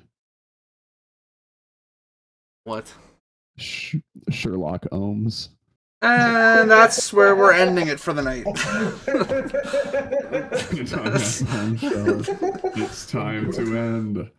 Fuck. Thank you guys for coming. It's been a riot. It's been a hoot and a holler, brother. I don't know what we're going to talk about next week. Hopefully we usually figure it out the day before. Yeah, it's usually about 35 minutes worth of voice memos and 18 topics to choose from. And a veritable amount of caffeine. You know what? Formula One's preseason testing, the first round of preseason testing will be done. Oh, yeah. Friday. Yeah, so because they're only allowed to televise the last hour of every day. We'll be able to get the updates for that. The next round is all days. So that should be good. I actually am planning on watching that tonight too. Yeah. So it's looking pretty interesting, I gotta say. There's 4 teams that are pretty neck and neck this year. I'm really hoping it's my boy. I need him to pull out his 5th before he retires. Fucking Max. Yep. Oh yeah. He can just do his 24 Le Mans, He's they've moved the 24 hours of the Nürburgring for this year so he can compete. Oh shit. Because before it's so he signed a deal this year.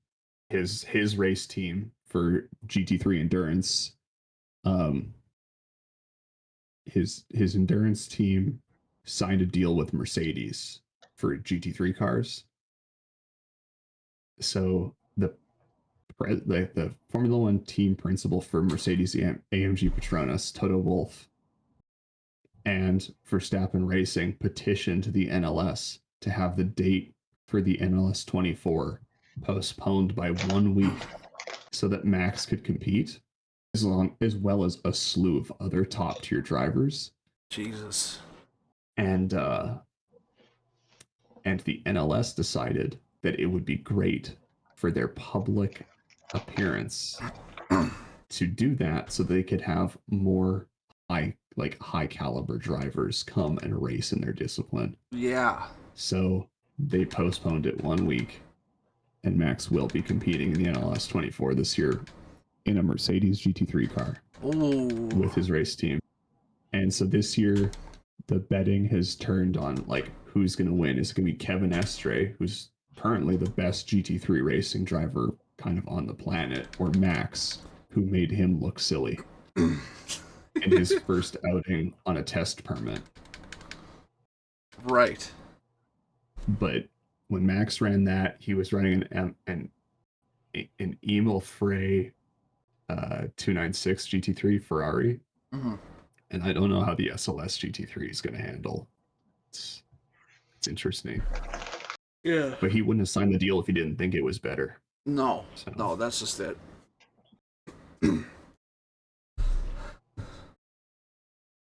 But yeah, and that bombshell. It's time to. Thanks for coming. I've been Matt. The one without his webcam on has been Will. And the guy that streams on this channel all the time, he's Chris. For sure. Cool. You can catch us tomorrow night for some more Frame. Yep, we're going to have a big party of possibly anywhere from 6 to 8 people. Yeah, you can catch us Friday night. We got Brad coming back. We're going to play some Phasmophobia with him and his fiance. Oh, fuck. Is that Friday? That's Friday the 13th, buddy. God, it's Halloween. Damn it. I forgot about that. All right. Yep. I'll make sure it's still untold. Saturday, as he concludes BioShock 2. No, I'm done. I'm starting Infinite on Saturday. Oh, fuck yeah. You can catch him on Saturdays. He starts Infinite. You can catch me not streaming this weekend because it's a long weekend. And I'm going to be putting my house back together. Yeah. And also my roommate comes home from work on Friday, so I want to visit with him. Mm-hmm. And watch anime. And we'll catch you next week. Here at the same place. Same time. Probably same location. Maybe same day. Probably same location. We might stream it on Kick. I don't know. Yeah. Jesus Christ. We will not be doing that. No. But yeah. Thanks for coming. Mm-hmm. Love you. Bye. Love you. Bye.